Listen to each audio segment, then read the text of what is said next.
Hey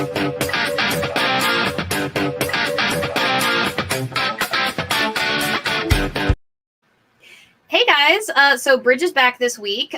Marrow ended up having to reschedule last week due to just complicating life circumstances, basically. I went on holiday. That was one of them. Yeah, it's your business what you want to share or not. I know you shared a little bit about that stuff, like on Twitter and things. So, but yeah, Marrow ended up... Go on.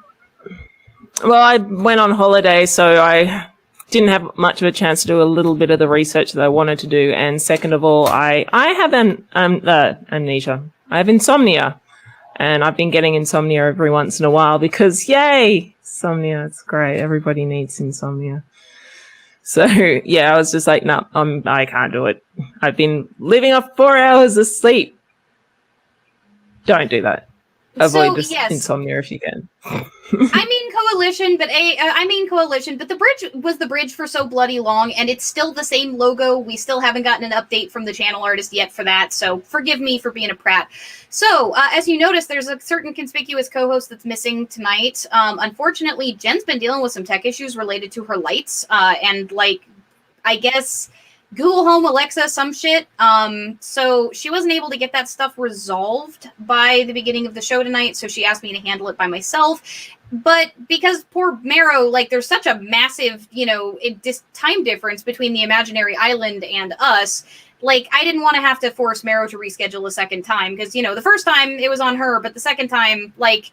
It's hard enough to make sure that we can get those times sort of lined up for us to be able to do something like this. So we wanted to make sure we still did it. Because Jen's not around, there's going to be a little bit less banter between the three of us and a little more response to the chat. We're going to open things up for your guys' questions. Marrow does actually work in healthcare. That's part of what she does.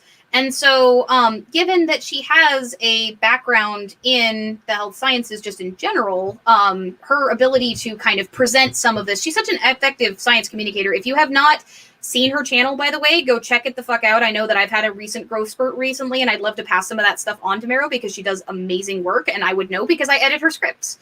Yes, you do. So we had talked... You do a very good job. I try. I really do. We have gotten into spats over wording a couple times, and it was fun. But yeah. Like the time where I refused, you edited Trump's name with a capital T, and I put it back, going, no, I'm not going to put Trump's name as a capital T. He doesn't deserve that honor. There are editing standards, and I'm not doing my job if I don't at least try. If you accept the as y'all can see, Marrow and I have been good friends for quite some time. You were one of the first people I actually met in the community. You and Cersei were one of the first guests that I co-hosted with on the channel that shall never be named.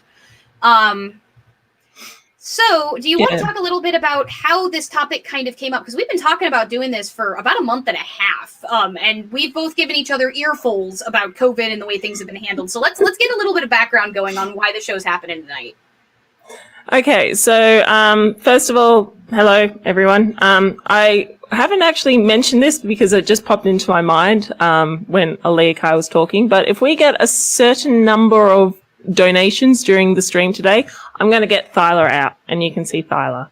I don't know if what the number of super chats. That's up to Allergic while I'm talking. She can figure that one out in her mind. But yeah. Thyla's Miss Pet Snake, and she's adorable. She's absolutely adorable. So sorry for putting that on you, Ali. Wow, this was something that was discussed exactly now. Yeah.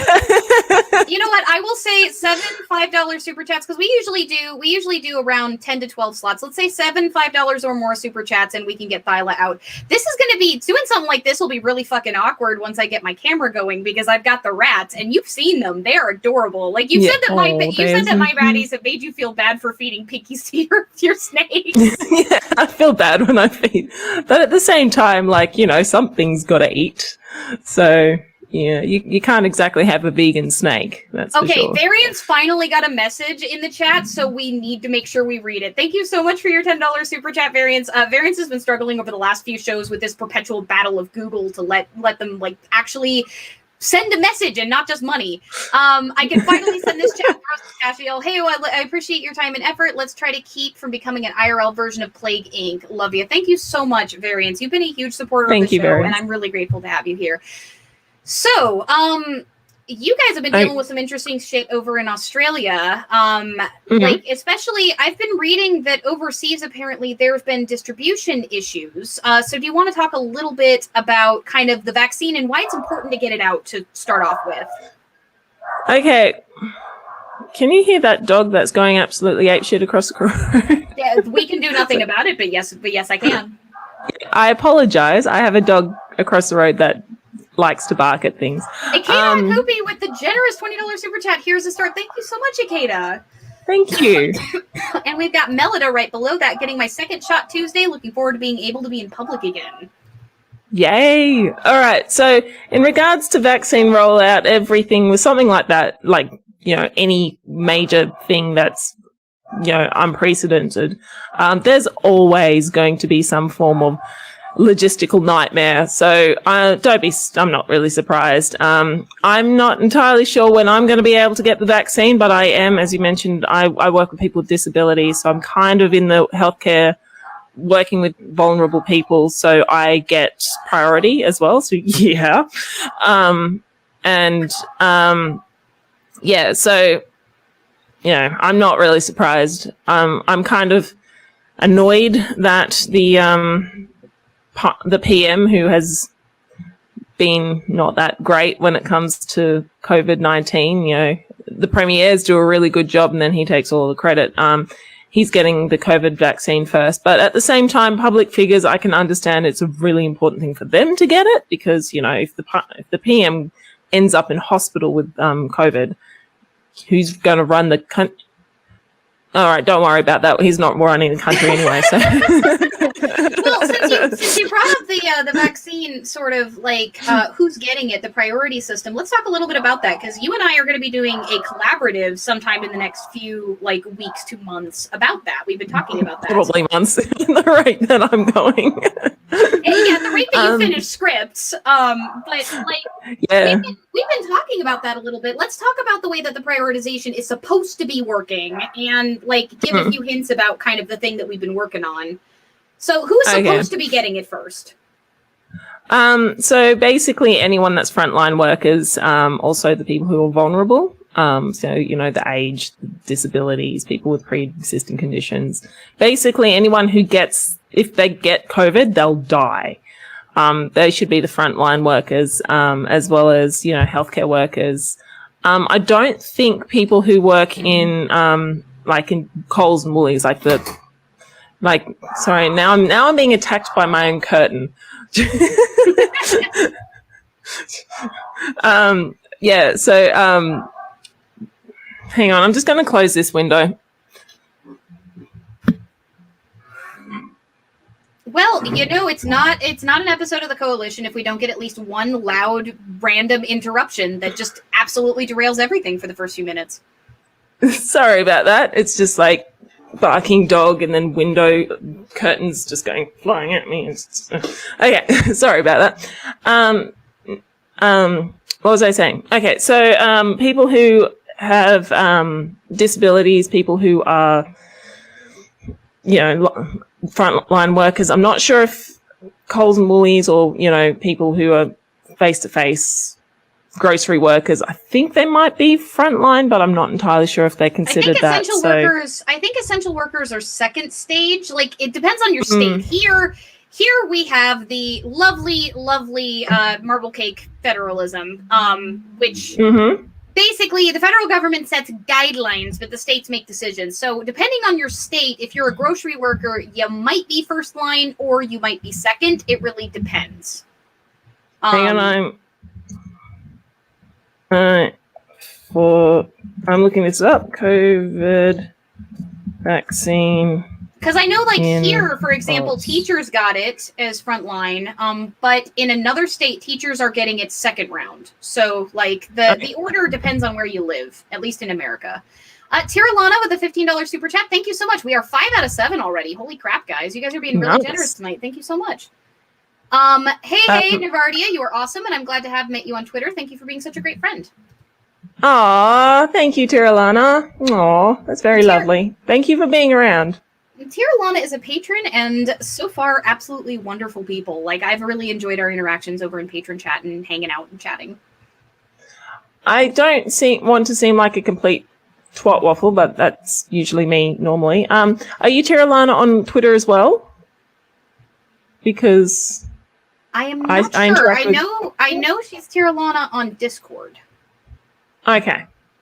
So, but Ikeda Hakubi 6 $5 super chat. Thank you so much. We need apparently one more, and we will be seeing the beautiful snake who you are getting something very special made for at 7. Yes. God damn it, Ikeda! Thank you so much. I guess you're getting your snake out because Ikeda cheated.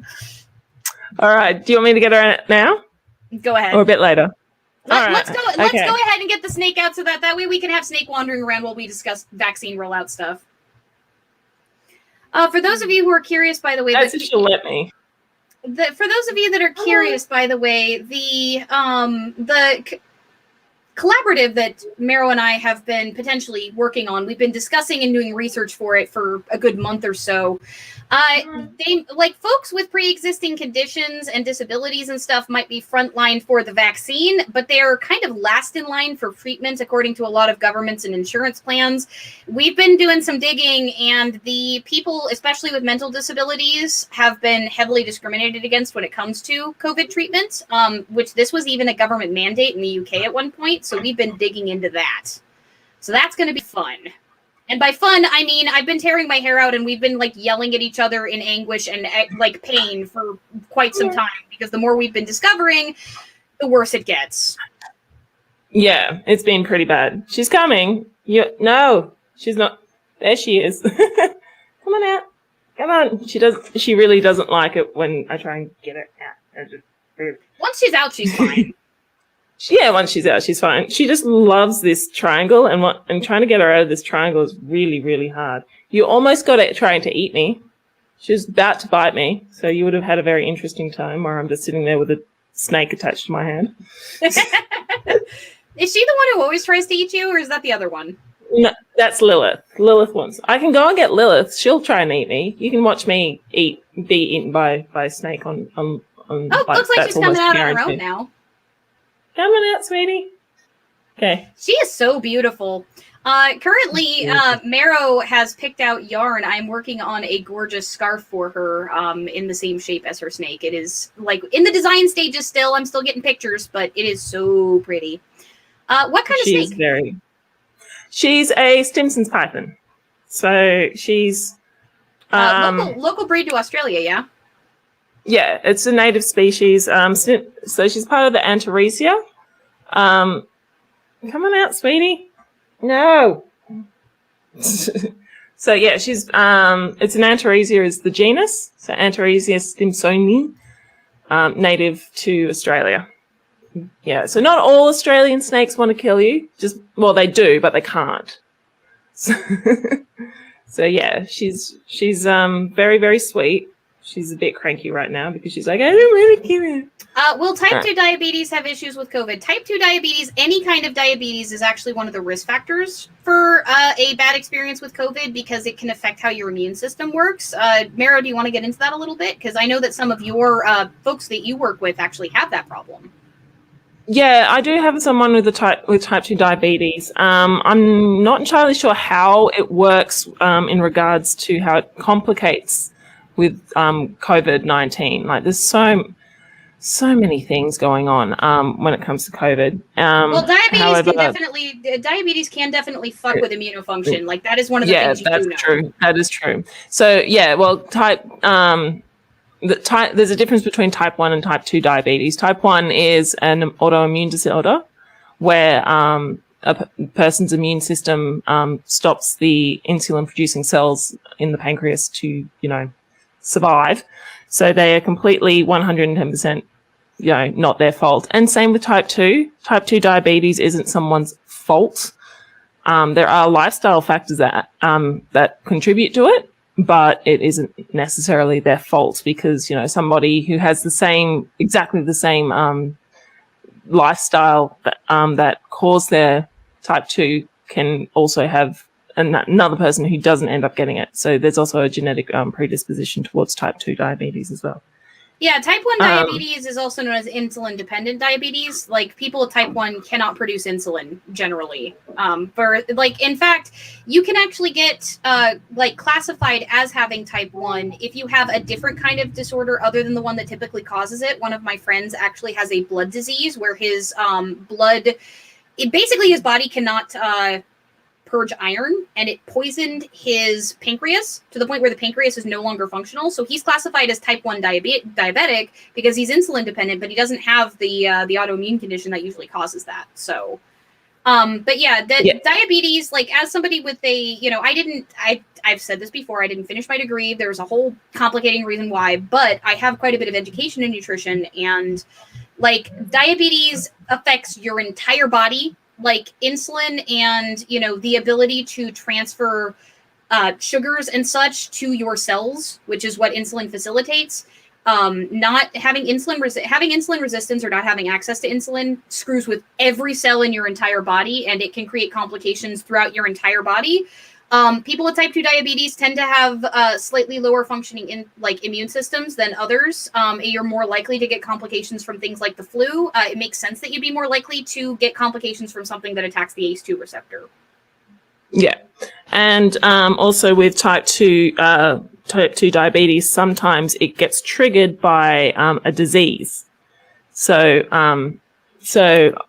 No, I think that's more type 1. So basically what happens is a disease produces your immune response, and then all of a sudden your immune system sees your pancreatic cells that produces this insulin as part of,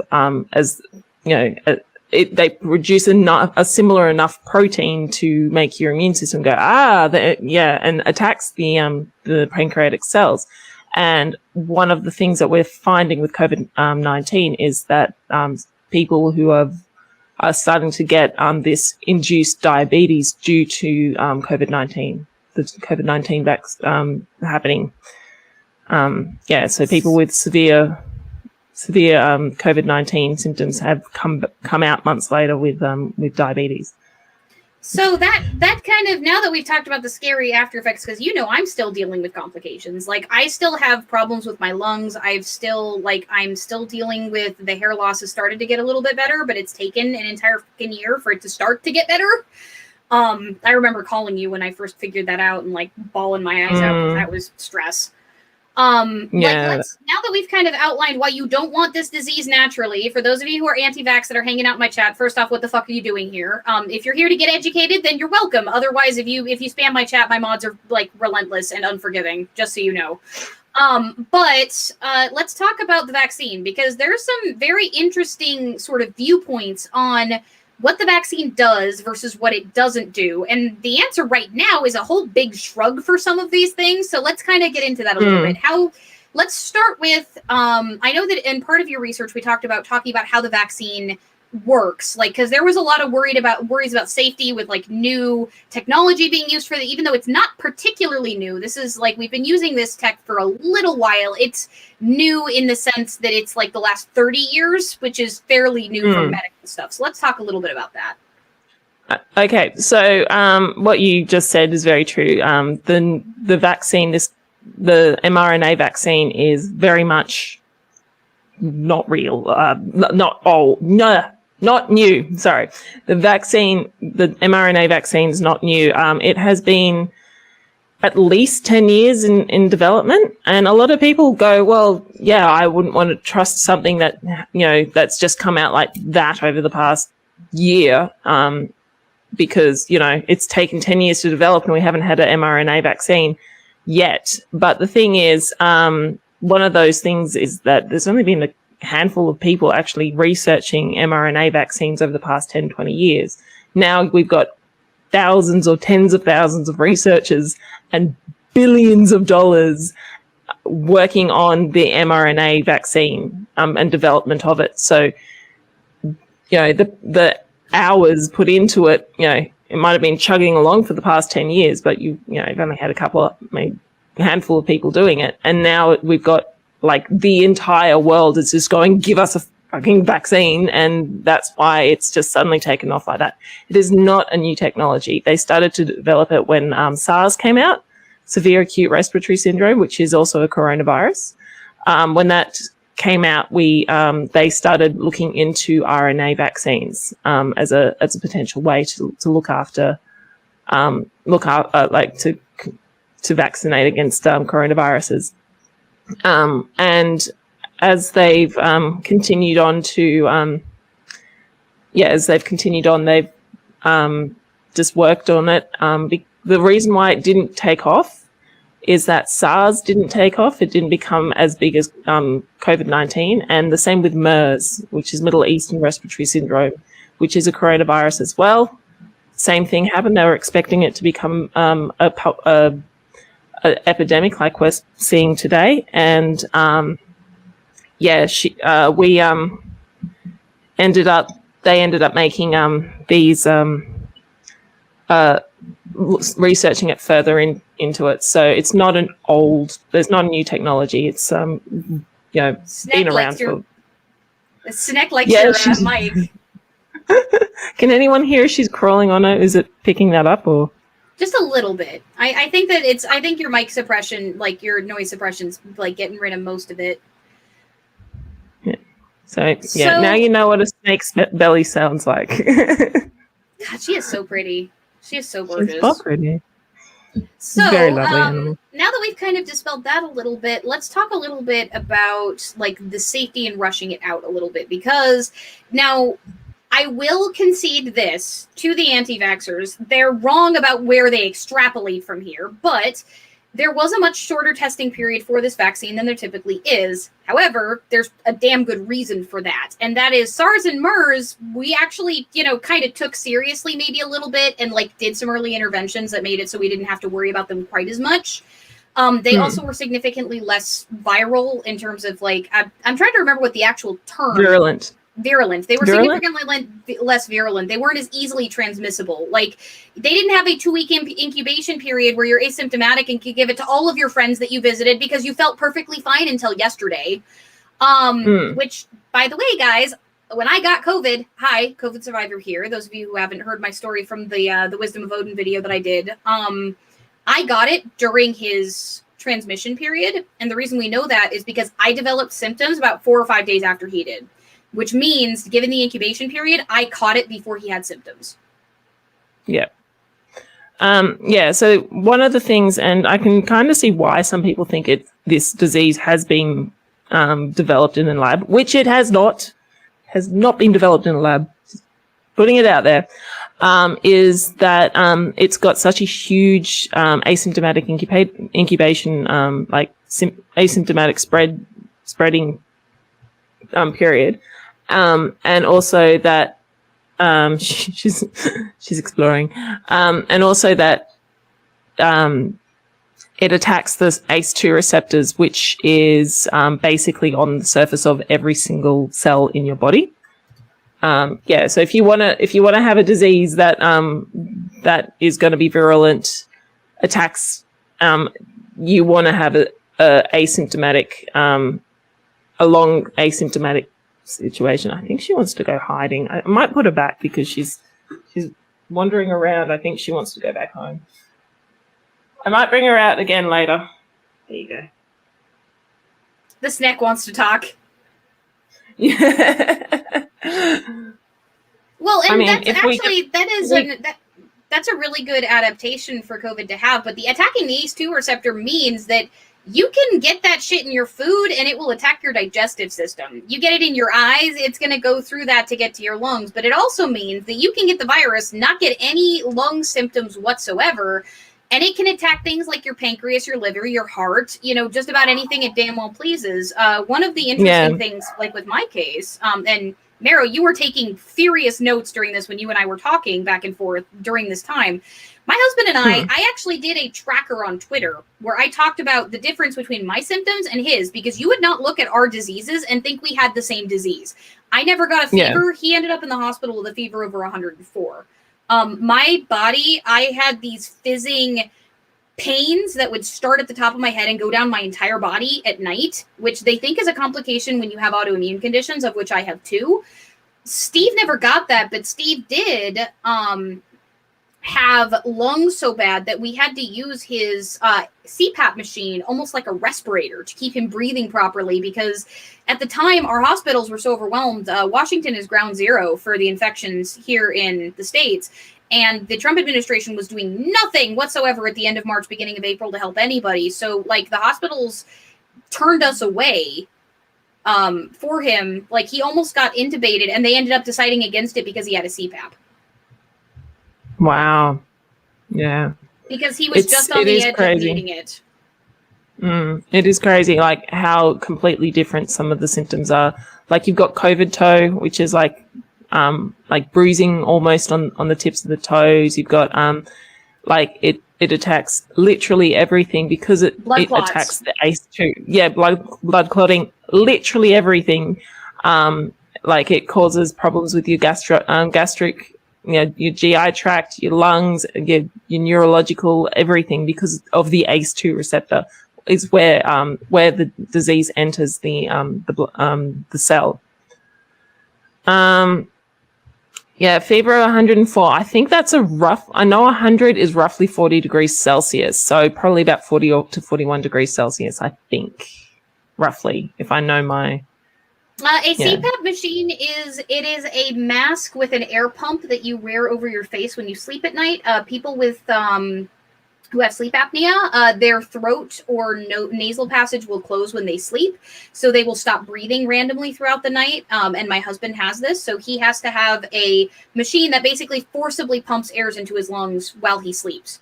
So he was at high risk for that, plus the autoimmune condition that we both share, which he's been very open about already. But I ended up in the hospital with blood clots, or at least they thought I had them. They said that if I did, that they broke up by the time I got there. But that pain that I talked about concentrated in one of my legs one night, and the nurse that was calling me every day was like, "Get your ass to the hospital." Like I got lucky. I have good enough insurance that I got monitored heavily when I got the disease. A lot of people have had much worse experiences where they were told basically, if you're not actually dead, if your lips aren't blue, then like stay at home. Yeah, as a general rule, if you've been sitting down or if you have a blood clotting disorder, especially if your blood is more likely to clot, if you have pain in your legs, go to the hospital. Like, just go, because you have a really big vein in your leg that if that has a clot in it, you're dead. Basically, you're dead. Yeah. Ali Lee says illness is weird, like the time I had strep and it presented as appendicitis. Yeah, illness is weird. Yeah. So, since we're on the subject of the bizarreness of COVID, and we were talking a little bit about the vaccine, there's a lot of people that have been concerned with things like allergic reactions. Part of this has to do with the rush of the rollout, right? Like they had to use ingredients that were allergens in order to develop the vaccines early on. There are hypoallergenic versions being developed currently, aren't there? Like some of the companies have announced that they're working on that. But let's talk a little bit about some of the allergic reactions and complications, because I feel like this is one of the big things that like folks that are worried about vaccines, excuse me, rightfully do point out, is that these things are happening. But let's talk about the rates and let's talk about why. Okay, can I quickly rewind a little bit, because I want to talk a little bit about the length of time it was taken to release. Okay, so one of the things that a lot of people are going... sure, go ahead. I will be right back. I'm going to go grab some water because like I am having dry throat and it's causing me to cough the frick out. So go ahead and explain it. I will be right back. Sweet. Okay, so basically what happened was when MERS came in and they started figuring out mRNA vaccines, so they already had that base information. So when COVID became a thing, they were like, okay, we've already got all this information. And so they sequenced the genetic code of COVID-19. And they were able to isolate where the spike protein came from. And basically what an mRNA vaccine does is it takes that section of RNA, because it's an RNA virus, takes that section of RNA, encapsulates it in a lipid membrane to stop the immune system from recognizing it as quickly, so it can infect your cells. And basically what a virus does is it infects the cell and forces the ribosome, which is the part of the your body that the cell that actually produces proteins. And when the cell produces proteins, it then expresses these proteins, and then your immune system can either go, oh, cool, I'm okay with that protein, or oh crap, that's an invasive protein. I'll attach it and get antibodies made and spread it throughout the adaptive immune system until telling them, okay, go ahead, kill this thing. So that's basically how the virus, the vaccine works, is basically exactly the same way as any virus works. It infects the cell and tells the cell's machinery to produce the proteins that makes you sick. And so and then the immune system does the rest. So when the mRNA vaccine came out, one, we already had a lot of information about mRNA vaccines already. And two, what happened is normally when it comes to vaccine trials, you go and you get, you start phase 1, and then once phase 1 is accepted, you apply for funding for phase 2, wait 8.5 months for phase 2 to be either funding to be either accepted or rejected. And then if it gets rejected, you've got to wait another 8.5 months, which is why a lot of vaccine trials take a very long time, is because the majority of the time you're sitting around waiting for friggin' research funding to come through. So that's one of the heck of a lot of hurry up and wait. Yeah, really much. It pretty much is. Another reason why this one was so was rushed, even though I can guarantee you no corners were cut with this vaccine. Literally no corners were cut. Is that once phase 1 was put through and they were able to find that it was effective, phase 2 started just before phase 1 ended. So once they were pretty okay with phase 1 being okay, they started working towards phase 2 starting. So rather than waiting the 8 months, they were like, okay, there was a little bit of overlap between the phases. Again, no corners were made. They probably started phase 2 preparations like the last couple of weeks of the end of phase 1 parts. So that's another reason why it was fast tracked. It wasn't fast tracked. That's why it was not taking that long. Also, another thing is that COVID-19. Well, by fast tracked, what you mean is that they prioritized looking over the documents and getting that approval through, rather than making sure that you had to hurry up and wait for 8 months. Yeah, pretty much. That's all fast tracking means. It doesn't mean that there was anything overlooked. It meant that a scrutiny was applied faster and that it was prioritized. Yeah, pretty much. And another reason why is that COVID-19 is very, very, very, very infectious. So basically, when you go through vaccine trials, you have to vaccinate the one group of people, and then of course your placebo group. But there is nothing ethical about infecting people with the disease, especially if they're in the placebo group. So, for example, y'all got a fake shot. Let's just get you sick. This is, that's not a lawsuit waiting to happen in slap happy America. Not at all. So basically, imagine if they were testing HIV vaccine. Are you going to knowingly infect a person with HIV?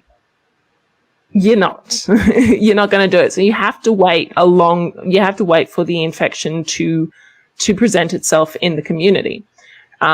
And so that's why the next phase is generally, the first phase is figuring it out. Second phase is effectivity. First phase is effectivity. Second phase is safety. And third phase is more safety, basically. That's kind of how it works. Safety with a side of safety. We had Pretty a quick much. super chat from Leon. I got the flu vaccine last year because I didn't want COVID and the flu at the same time. If that's possible, it is unlikely, but that is absolutely possible. They are two very different viruses. Very possible.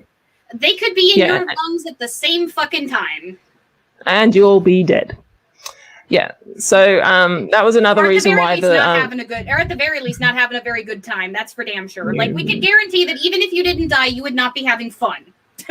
No. So that's another reason why the vaccine was able to push through, because it was very, very infectious. So we were able to get a lot of that information that is required within the vaccine to be able to go, yep, sure, that's how it works. That it can work is because, they would expect a number of people to have to get that the disease. So not in the placebo trial, I think they waited for like 100 people or 300 people. I think it was something like 100. As soon as the 100 people in that trial got sick with COVID-19, they are able to figure out how good the two vaccines work. But with something that's really infectious, like measles, for example, you'd have that information a lot quicker than something like, let's say, HIV, because HIV is not easily transmitted. Ebola is also not very easily transmitted. So an Ebola vaccine trial would go for longer for that reason. So that's another reason why it was fast-tracked. It wasn't fast-tracked at all. It was just like they were able to streamline it as well, and the infectivity rate is one of the reasons why. If I recall correctly, the FDA created a special panel for COVID-19 to make sure that as these things were being submitted, that as soon as one looked promising and actually had the data that it needed, that they could get it to phase 2, because, a vaccine rollout is going to be key to combating the virus. Exactly.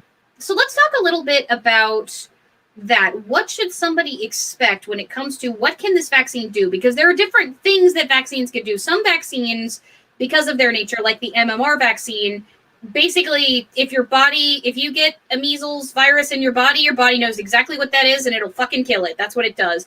However, with the COVID vaccine, we're not entirely sure if it'll do so fast enough, say like it would with MMR, to where you can't give that to someone else. So let's talk a little bit about that.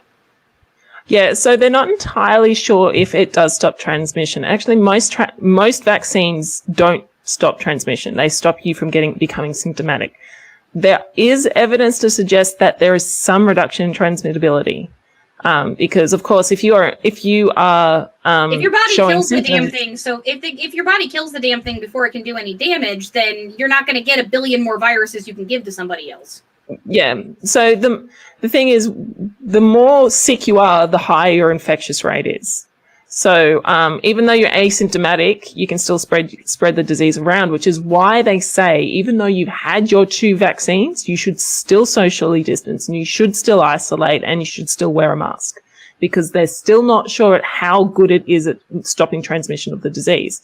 With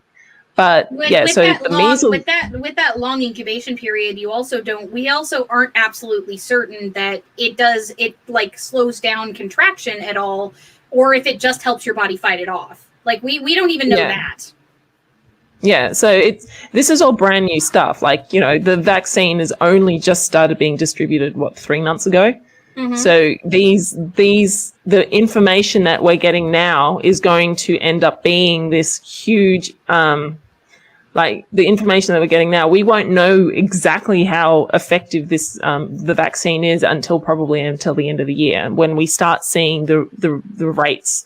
But with the places where there has been a significant uptake of the vaccines within, they're noticing that there is a big reduction, of course, of cases, because one, you've got the herd immunity thing going where you do fight it off, and there might be that reduction in of spreading it.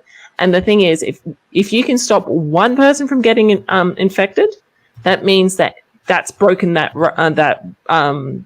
chain of infection, and it is exponential. Yeah. So this is more to do with distribution. I haven't gotten as deep into distribution. I have read that in some places, people who are vulnerable who have already had COVID can get the vaccine. It depends on how long ago you had COVID, because we'll get into this in a minute. We don't know how long the COVID antibodies last or how effective they are. We've had enough people get it a second time. We don't even know how effective the antibodies. If I had it back in March, there's a new strain that I don't know the name of. The colloquial name sucks, and Nervardia did a whole video about why the colloquial name for this strain sucks, but it came over from Europe, so I'm going to call it the Europe strain instead of, calling it the strain that's being on. That is both more virulent and more deadly, and it appears that people who have had the original strain that came to America in March, April, which we had the original strain from China here, those who have had that can still get this other strain and have worse outcomes if we do. Yeah. So the video I did was why we shouldn't call COVID-19 the disease, the Wuhan flu or whatever you want to call it. First of all, it's not fucking flu. Second of all, it is racist. The thing is, one of the reasons why we're sort of allowing a disease to be taken, like the variants of COVID to be from where it's come from. I personally don't like the idea, but it's just to help with being able to track if you hear someone say, I got COVID-19, letter number, everyone's going to be like, well, what the hell does that mean?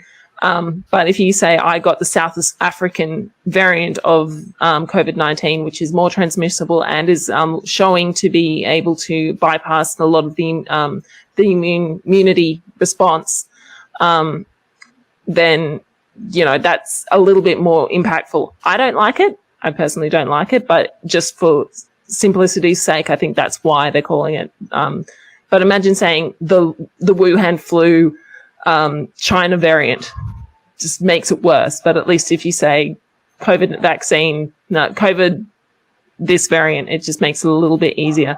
Again, I don't really like it. But I did see, Freya, do you have any information on how sterilizing the vaccine? We were just going over that. So it's the idea of whether or not you can still transmit it when you have the vaccine. We just went over that. As far as we know, there is evidence that you can still give it to other people in the same way that even if you have, some variation on immunity to, say, MMR, you can still give measles to another person, because if that virus is sitting on your skin and they come into contact with it, well, there's nothing that your body can do to stop it from transmitting. However, you are less likely to give it to somebody because sheer numbers of the virus that can exist in the body of somebody who already knows how to fight it off, like whose body already knows how to fight it off, you're going to have a lot less of that virus in your system if the vaccine works as intended, because it's not going to be able to replicate as rapidly. So you still need to take all the precautions in case you have it in there, but you're not going to be as likely to transmit it as somebody who has not been vaccinated, potentially, if it works the way we think it does.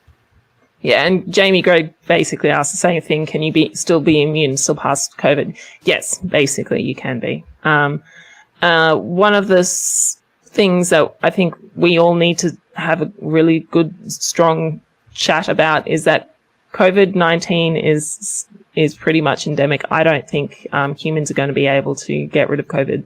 So we're going to have to just keep getting our COVID vaccines. Hopefully the length of the immune response and the antibody production due to the vaccine will be able to last longer than a couple of months, because traditionally speaking, coronavirus antibodies only lasts a couple of months, 3 to 6 months. From what we're seeing now, because of course this is a very new vaccine, but people in the early stages of the trials have been immune for about a year, and there's still, from what we're seeing, there's still quite a bit of immune response to COVID-19 after their vaccination. So that's a good thing. So it might just become part of our yearly vaccination schedule. Fingers crossed. But we need to make sure that we've got that in the back of our mind, that I don't think we're going to not have COVID we're probably still going to be taking COVID vaccines for the next 200, 300 years. I mean, the flu pandemic of 1918, the 1980 flu pandemic, we're still taking vaccines for that.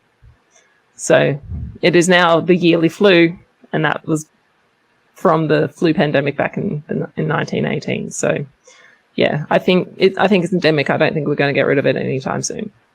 So here's one of the things that you've been really, really interested in. Let's talk safety concerns, because there have been so much over-reporting, and let's remind everybody, like, let's be a little bit even-tempered, audience. Like, one of the things that we value here is critical thinking. Would the news be reporting on it if it was not unusual? The thing is, when it comes to things like allergic reactions, the reason you're hearing about it on the news is because it's not normal. So let's talk a little bit about what these reactions that we've been hearing about are, the safety concerns like allergies and such. Let's talk about like what people think the causes are, and let's talk about how common they are, because these three things are some of the biggest fears that I see in my audience, and even just like in the discourse TM that's going on in all places that are not the burning hellhole that is Twitter, because there is no such thing as discourse on Twitter. There is only pain. Let's start with, what is it that people are worried is going to happen to them if you go and you get the shot in the arm? Okay, so when it comes to allergens, and it is so rare, incredibly rare, and I'm talking about insanely rare, that you would have an anaphylactic shock to the COVID-19. One of the problems with vaccine trials is that they automatically exclude anyone who's had an anaphylactic shock, because, you know, they want strong, healthy people. So if they do accidentally give somebody this disease, the vaccine. What you're saying is I specifically am thrice excluded because I have two very rare allergies, plus the more mild one. Well, the thing is, you need to talk to your doctor about that. But they do tend to, in trials, they do tend to. My doctor has like yeeted EpiPens at me when my insurance wouldn't include them. Like, you can end up in the hospital if you eat meat. Here, have an EpiPen on me. Oh, that was nice of them. Yeah. So what? Yeah. So you'll have to talk to your doctor about it, obviously, because it depends on a whole range of things. I can't talk about it generally, but as I was saying, one of the problems with vaccine trials, and this goes for all vaccine trials, is that they don't include people who have a history of anaphylactic shock, because they don't want people dying. But unfortunately, once it goes out into the wider population, there's that issue. But that's why they say if you have a new vaccine, you have to stay at your doctor's place for 20 minutes just to make sure you don't end up having some nasty reaction. Usually, the vast majority of the time. For those of you who don't know, anaphylaxis can take up to 45 minutes to fully develop, but signs usually show up within the first 10 to 15 minutes. For me, it's usually within 5 to 10. My tongue will start swelling up is usually the first thing, because my allergies are food. But there's anaphylaxis. Let's give a definition for people who aren't familiar with it. Let's talk about what anaphylaxis is and why it's scary. Yeah. Well, basically, anaphylaxis is a very, very, very intense immune response to some sort of allergen. It could be any type of allergen. So, but usually anaphylaxis causes your body basically to swell up and causes your breathing to constrict, because your face swells up. Will turn red. Yeah, you become, and basically your breathing stops because your immune system's just gone and starts attacking everything left, right, and center. So it's basically your immune response having somewhat of an anxiety attack or panic attack, going, oh God, let's get everything up.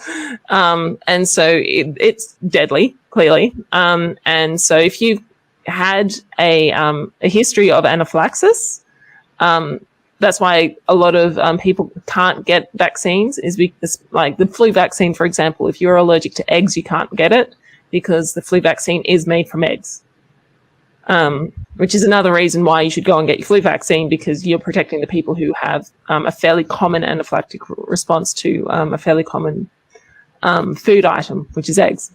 For the record, the more concerning vaccines, the ones with the more deadly diseases, have been around long enough that they have versions that have few, if any, common allergens, but some of the more rapidly developed vaccines, eggs are the easiest way to develop them. So things like the flu vaccine, which has to be updated every year, you're more likely to get that sort of thing. Don't the COVID vaccines, one of them I know uses eggs currently because, again, for so much rapidity of it. Like there's an egg-based binder or something in it, because that's one of the things that I'm not sure, to be honest with you, on that one. I can't tell you that one. But you know what? We value science on this show. I'm going to mute myself and fact check.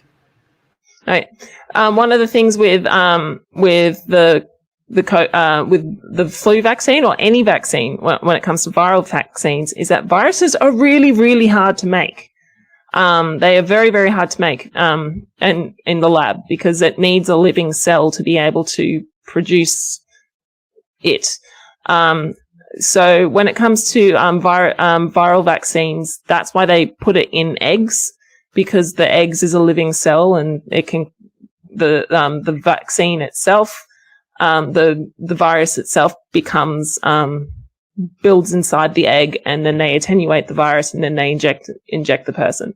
So an attenuated virus or attenuated vaccine is when a vaccine has a live virus or a live bacteria, depending what you're using to inject with. But it's grown either in really, really cold, like it's really, really cold, so it's weakened, or it's being held in something like formaldehyde or something like that. So it's not as active. And one example of that is, of course, the flu vaccine, and as well as the yellow fever vaccine is an attenuated virus vaccine. So there's that thing as well. With the COVID-19 vaccine, as I said, I don't really know much about the allergens that are found that you can find in them.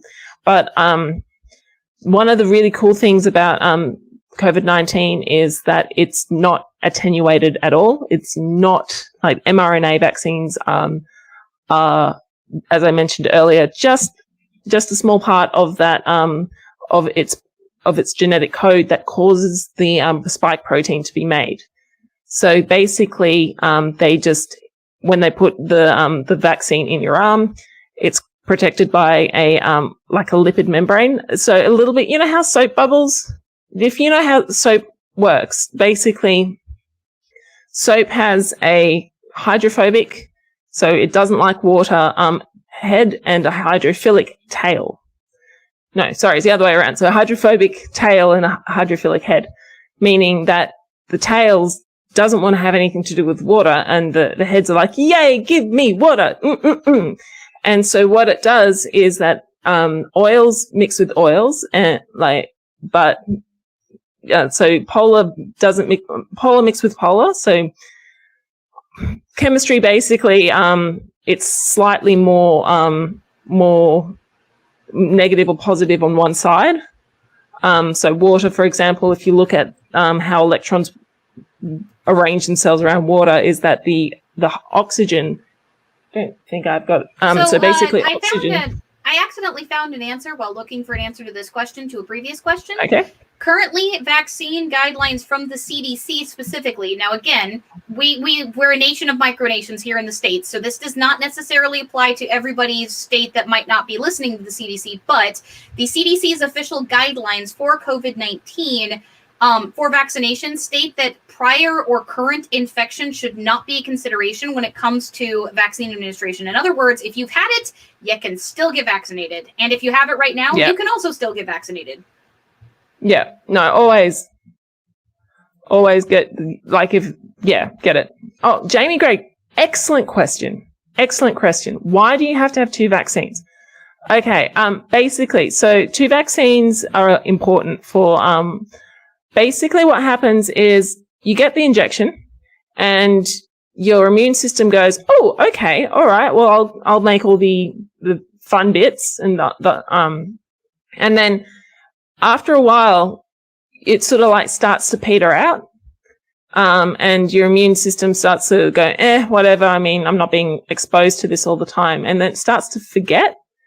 And because, you know, having every single antibody to every single disease that you've come in contact with is actually not that efficient. And so when you get the second the second dose of the infection, your immune system goes, oh shit, I do have to remember this. And then it just basically boosts it again. So you're kind of running at about 60% of protection or something like that. And then once you get your second shot, it boosts it up to about 94, 95%. So, I found the ingredients list and the theories for vaccine allergy. So I'm gonna let you finish, but I did find the information that we were looking for really quick. And I was wrong. This is why I fact checked myself. Yeah. So basically, what one of the most awesome things about this new vaccine that's come out with the Pfizer ones, like the mRNA ones, is that they were hoping maximum of about 60% of effectivity. The fact that they got up to 94 and 95 is just mind-blowingly freaking awesome, because that just means that they don't need to worry so much about people getting being vaccine refusals. Get your freaking vaccine. Like, come on, we work together to get this done. Let's continue. We're on the home stretch. Okay, everybody. That's a way higher effectiveness than the flu vaccine, and most people get those. The flu vaccine is usually about 40 to 60. So the fact that it's up that high is somewhat of a minor miracle, and something that they were really they were just hoping for about 60%.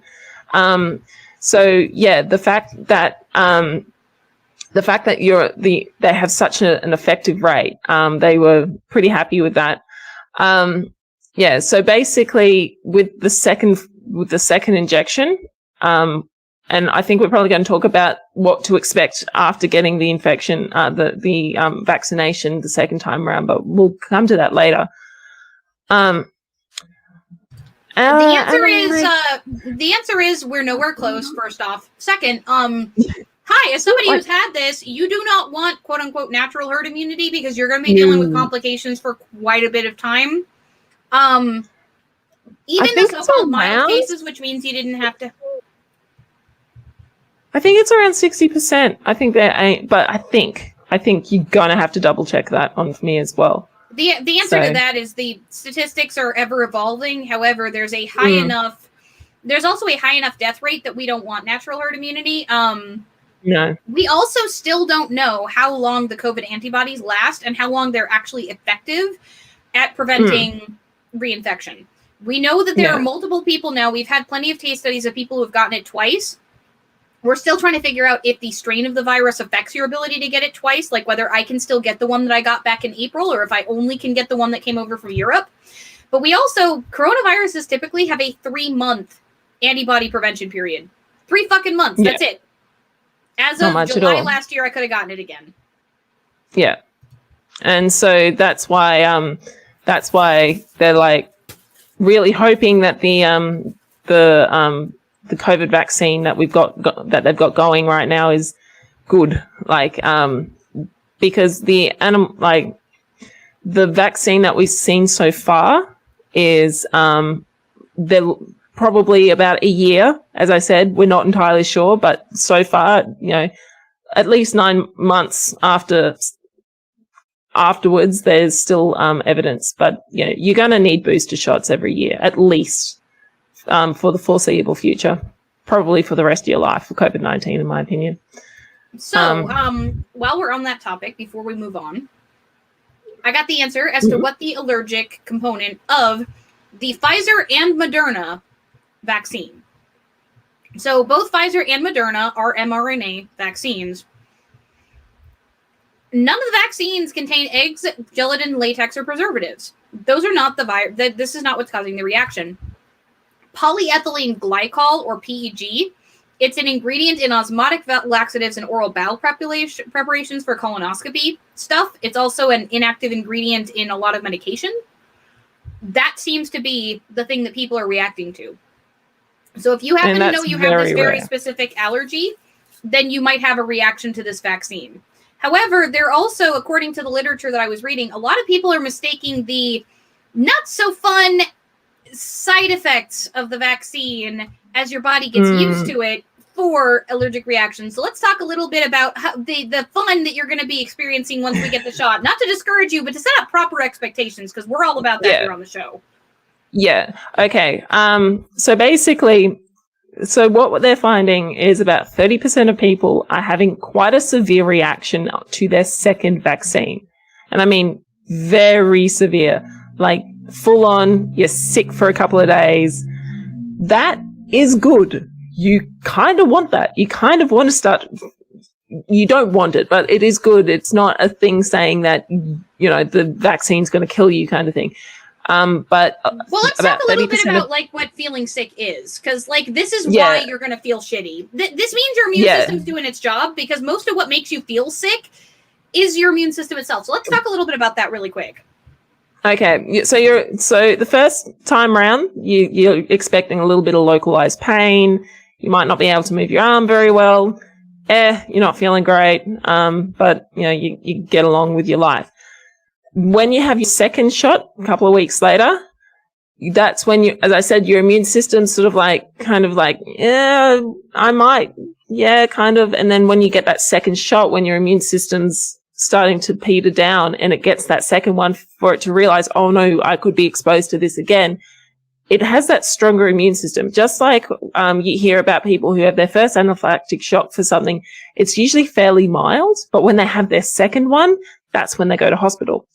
And it's the same concept. It's just a stronger immune response. And you should probably don't expect it, but about 30% of people end up getting very, like, fevers, runny nose, chills, malaise, just not feeling great. So once you get your second shot, make sure you will tell your employer, there is a possibility that I might not be able to come into work for the next couple of days. I'm going to be I might be fine. I don't know. But just make sure that you communicate with your employer that you're getting your second shot, because you might end up getting really, really sick. It doesn't mean that you are sick, because you're not. It's your immune system doing what it's meant to do. So it means that your immune system's kicking in. It's a very good question. And, but don't use that as a reason to not get it, because if you do end up getting COVID-19, like the full-blown disease, you're gonna have a lot worse trouble than, a few days of feeling sick. You might die. And I'd rather risk having a few days feeling sick than permanent damage done to my body and death. and also spreading it to people that I love. So yeah, just be aware of that. Don't think that you're going to be 100% fine. And also it does take a good couple of weeks for your immune system to really make sure that it's cemented within the innate immune system. So, even though you might have had your second shot, doesn't mean that you can walk around without a mask the next day. Make sure that you continue wearing your masks, because as we said earlier, we're not entirely sure if it's going to reduce your potential of infectivity, but it's not going to put it to zero, which, yeah. So I actually just went and Googled the numbers here, and it looks like the AstraZeneca vaccine is within a 5 to 10% margin of effectiveness. The trials that I was just reading said 80 to 85% effectiveness versus the mRNA's 95% effectiveness. However, all of them have about a 60% reduction in transmissibility. So you are 2/3 less likely to transmit the disease if you get them, but that's not, you can't do it at all. That means that if you walk around spitting on people, then 1 out of 3 of them might get it if you got it in your body, instead of 3 out of 3 of them. Yeah. So just, as I said, we're still in it together, and we need to make sure that, you continue socially distancing, masks on and everything like that. But once enough people start getting the vaccine and we're starting to head towards that herd immunity, then that's when we can start opening up again. So it's getting there. It's kind of there, but yeah. But you shouldn't be afraid of this. You shouldn't be afraid of this. Basically, what's happening with this vaccine is literally what the virus will do to your body anyway. It is literally, it will infect the cell. causes the cell, it Either Tales hijacks makes the a great cell's point. mRNA. Yeah, don't spit on people. That might be a good idea. However, just as a snarky aside, if all of you germaphobes in my audience want to cringe a little bit, we are all constantly spitting on each other, which is why we need the masks. Nervardia's microphone is currently covered in a thin veneer of spit, just from the fact that you're talking and breathing. Like, there are micro droplets of spit that are flying out of your face every single time you so much as like yawn or make a syllable. So yeah, the thing is when I say if you're going to go spit on 3 people, what I mean is if you walk up to and talk to 3 people without a mask on, you have now spat on 3 people. Pretty much. Pro tip, if you don't want to spit on people, don't talk to them without a mask. Fair enough. Which is good for anybody who just genuinely hates humanity. So let's talk a little bit about like vaccine fears and misinformation. Can we spit on there's focused? A lot of it then. You know, the focused have the chance to stop being focused if they so choose. So I prefer that we not spit on the focus. Like, we can spit on the focused ideas, though. That's a great idea. Let's talk a little bit more about like the fears around the vaccine and like where, like which ones are founded and which ones are not. Namely, most of them.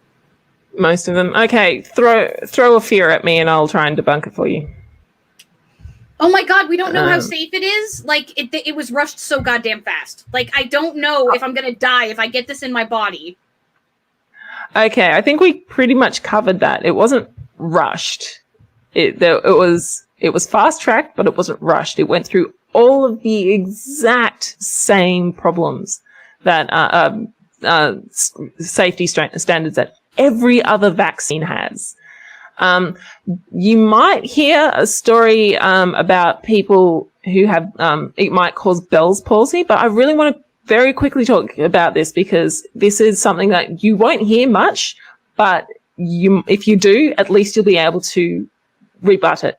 So apparently in one of the trials, there was all of the people in the non-placebo group who got Bell's palsy ended up getting Bell's palsy, and it was all in the non-placebo group.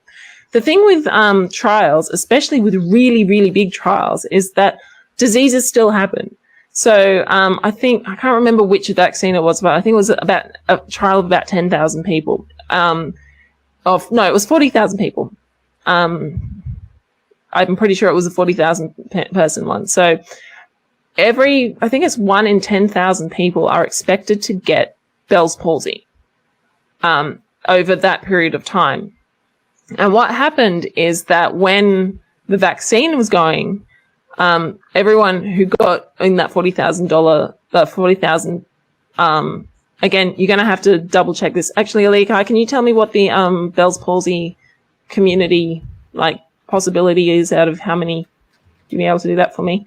But basically of those in the trial, they expected in that period of time 1 in 4 people to get the Bell's palsy, and they all happened to be in the placebo, the non-placebo, like the vaccine arm of the trial. And so you will probably hear people going on about how the COVID-19 vaccine causes Bell's palsy, but it doesn't. It just happened that it clustered in the vaccine arm of the trial, not the placebo arm. Because the thing is, if everybody in the trial, a few participants in a COVID-19 vaccine trial were the 40,000 number is the number of people who get diagnosed every year. Okay, cool. Yeah. So I knew I was getting my numbers wrong, but basically, when you have a trial of any drug, any vaccine or anything like that, they have to use statistics to figure out the background likelihood of a particular disease will happen and it will occur. So, for example, if you've got there were 3 reports from the Pfizer biotech or BioNTech. Okay. There were 3 reports, and all were in the vaccine group. Yeah. So this was a massive study, and we got 3. You got 3, yeah. And the thing is, it was within the acceptable parameters of that number of people who had it. It just happened they all clustered. So randomness can cluster in the same, if it was 15 people. Apparently there's only a higher risk if you have a history of hypertension and Bell's palsy. So these are people that had a history of these things that got this also. Yeah. Bell's palsy is Yeah. it's a symptom, not like a disease, right? Like it's a thing that happens as a result of a disease. Yeah, it's basically nerve interruption in one side of your face. So you start getting like you're drooping. It also says that it's temporary. Like it goes away eventually. It's not fun, and usually it resolves itself. It's not very common for it not to resolve itself. But so you will often hear people who are anti whatever, they will point to situations where, such as what I was saying before, that it will cause Bell's palsy. No, correlation does not equal causation. It just happened that it was in that arm of the trial. If it had happened in the placebo arm of the trial, nobody would care about it.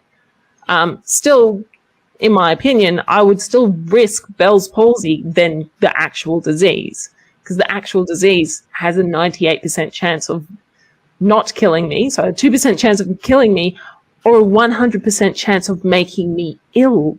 And that's the thing we don't actually really talk about. If you get COVID-19, even if it's really, really mild, you still get sick and you still get damage. Even asymptomatic people have been shown to have lung damage from COVID-19.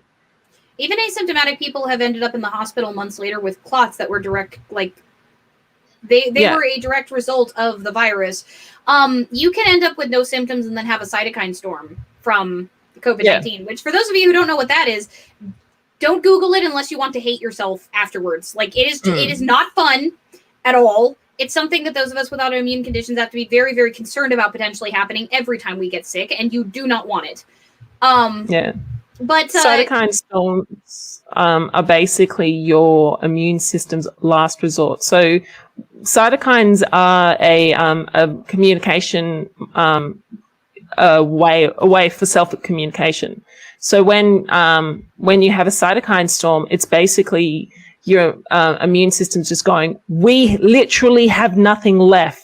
And your body basically carpet bombs yourself. So you get organ damage, you get really sick, you end up in hospital, and it's very likely you're going to die. Basically, your white blood cells release a mass amount of them. They attach to every fucking thing, and everything gets carpet bombed, and there is nothing left. Yeah, and so when a disease, I think it was the 1918 flu pandemic, actually wiped out a lot of young, healthy people because they had stronger immune systems. And when the cytokine storm kicked in, that's why it selectively wiped out a lot of young, healthy people because their immune systems were stronger. So, yeah. So we got a question from the chat. Now, I'm not going to question who can and cannot wear masks. There are a lot of people who are concerned that things like, say, asthma makes it so you can't wear a mask. I've got asthma. I wear a fucking mask. But this person says that they have chest problems that make it so that they cannot wear masks. They wanted to know what you would recommend for that. You could try a face shield. That doesn't work because, of course, the face shield comes up underneath. But the reason why you wear masks is not so you don't get it, it's so you don't spray it out. So wearing a face shield can help because when you cough, it'll go splat and then down. So you can try a face shield, or if you're having a really bad chest day, just stay at home. That'd be a big one, because if you're having a bad chest day and you also get exposed to it, if not great. My recommendation is stay the fuck home unless you absolutely must leave your house. Like if you can't wear protection, because masks do actually help prevent transmission, at least somewhat. Yeah, a little bit. Like they showed that, like, if there is a person who does not have a mask on and a person who does in the room, the person who does have the mask on is at least slightly less likely to get it or to give it than the person who doesn't have the mask on. Like that, It's not just for spewing, it also does help a little bit, depending on what kind of mask you have. Like that can depend. Like your typical fabric mask is not going to protect you Hardly at all, apart from the fact that it's going to be a little bit of a slowdown for those droplets, so they're more likely to get caught in the fibers. But like your N95s are going to be far, far more likely to help you. Like those are designed for both sides of that. Though obviously we shouldn't be taking PPE away from people who need it. So if you're not a frontline worker, you probably don't need N95s. But Nervardia, let's go back to me pretending to be the anti-vaxxer. Bruh, I don't want the government tracking my fucking location, all right? Like, there are microbots in that shit. Do you have a smartphone? Well, yeah, I've got it. Like, I'm talking to you on Twitter right now. Of course I do. And the government's not tracking you now? Well, you see, there's a right to privacy in the First Amendment. Like, they can't track me. It says so right in the magic document that is everything to this country right now because we're the fucking best, okay? But you wouldn't know that because you're from an imaginary country, all right? You're a NASA shill. And out of curiosity, how would that apply to your smartphone but not your vaccine? Because it's these companies, man. Like, it's a for-profit health industry. They can just, like, give that stuff to the government. But doesn't that violate your constitutional rights? Well, the free market, man. It still is regulated. You know what? We need less regulations in this country. Okay, but, like, legit, that's actually an argument we've actually seen on Twitter, which is hilarious. Yeah, that there you go. Though that actually is a really, really good defense against that. Like, it should disarm the COVIDiot, but we that's not what's going to happen. No. But if you do have a Google account? Yeah. Do you have a Google? Do you have an Amazon account? Because if so, Bezos knows exactly what dirty porn you were looking at this morning. Just saying. Yeah. All right. So here's another one. Okay, like so. Most people actually survive this disease. Like my grandma, she got it and she didn't die. Like, shouldn't we just have herd immunity for everybody? Like, that's how we did diseases for hundreds of years. Like, we should just let this go through. We have all this new technology and everything. And it's bad, man. Like, they're making so much money off our health. Why should the government be able to tell me that I have to put something in my body? So if you're worried about, people who, the for-profit health industry, getting sick is actually a lot more expensive for you and makes the for-profit health industry a lot more money. But, like, we also, for thousands of years, that's how we got rid of diseases, was our bodies just fought them off. Like, why should I get a needle stuck in my body now instead of just doing what we've done for thousands of years? It's natural. We need to return to nature. Okay, well, if you want to think that, fair enough. However, you do realize that something like 90% of people didn't survive their first 5 years of life thousands of years ago because of things like diseases. Well, I mean, like, things like childbirth and all of that and, like, hospitals for that is something that we should definitely keep. But I think we really need to question just how much of these technologies are just being unleashed upon us. Like, this vaccine is so new, but our bodies have been fighting diseases for a long time. There's wisdom in our bodies. Right. Okay. So this is an actual argument that I've had with an actual human that I actually know. So the problem with that one is, of course, that they forget that vaccines are a disease. It does the same thing as a disease does. It's just an attenuated disease. Like smallpox, for example, has been wiped out because a less horrible disease, which is cowpox, was injected into them. Vaccines do literally the same things as a disease does, only they make it less bad. That is literally how vaccines work. In other words, your immune response to a vaccine, assuming the vaccine has been developed properly, is going to be the same as if you had gotten the virus, just with less sick. Yes, pretty much. That is literally how it works. So we got two super chats while I was LARPing being an asshole. Tiralana says, I wear masks, but it's not always easy. Major phobia of suffocation makes masks a bit anxiety-inducing. That's I feel understandable. that one. I feel smothered when I wear my mask also. Thank you for actually taking the brave, path of still continuing to protect yourself and others by wearing them. Like, that's actually a really big deal. And it comes back to a reminder to everybody. I know wearing masks is hard. I know it's frustrating. I know it sucks. I know that they're, for some of us have a harder time breathing because of it. But that's another reason why delivery is an option. Delivery apps for food, delivery apps for groceries. Leaving your house as little as possible is even more effective than masks for reducing transmission.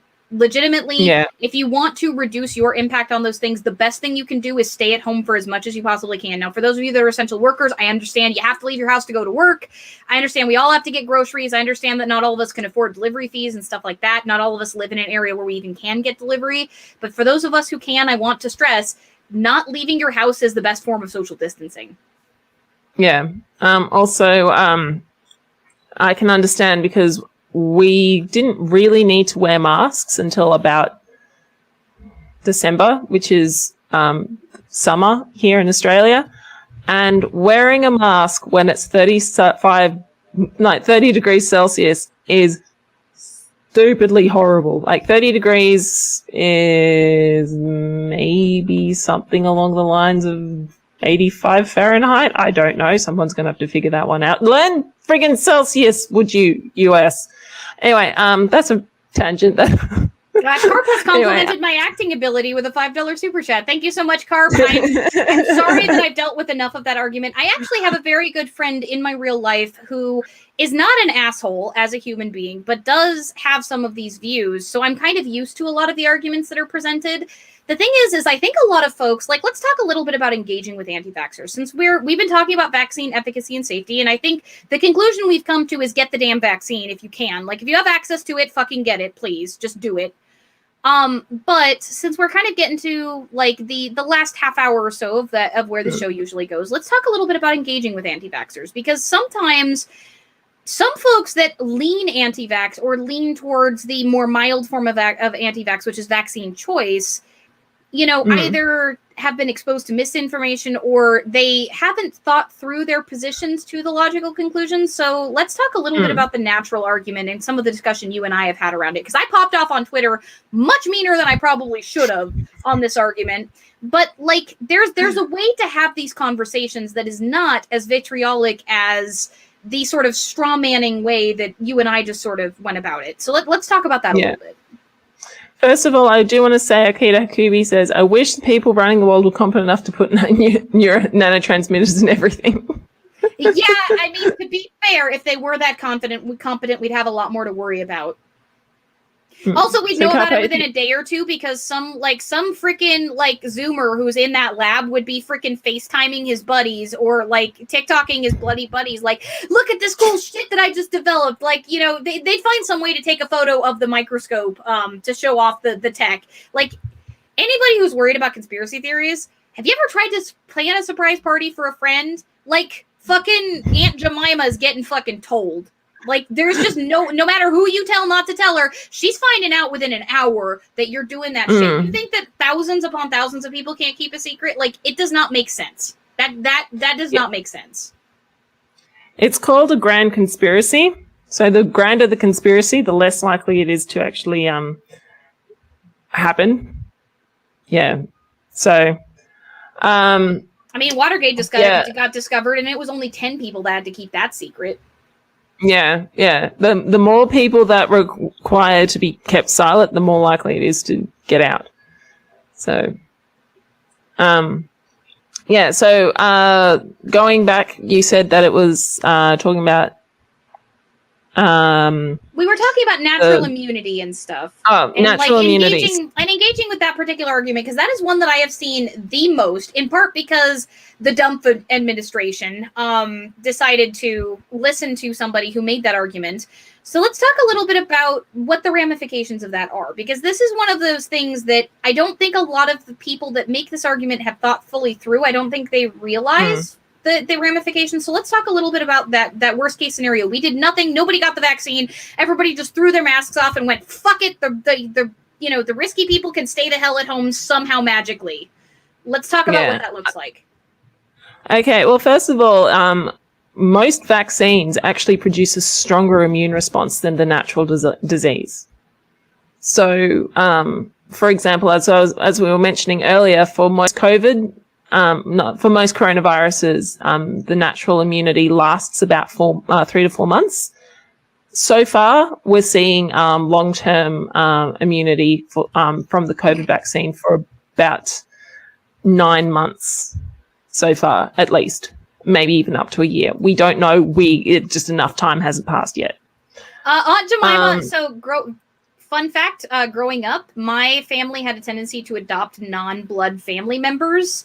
I had one. I had an Aunt Tootsie, I had an Aunt Jemima, and I had an Aunt... Oh, fuck, who was the other one? Bob and Ginny. It was Aunt Ginny.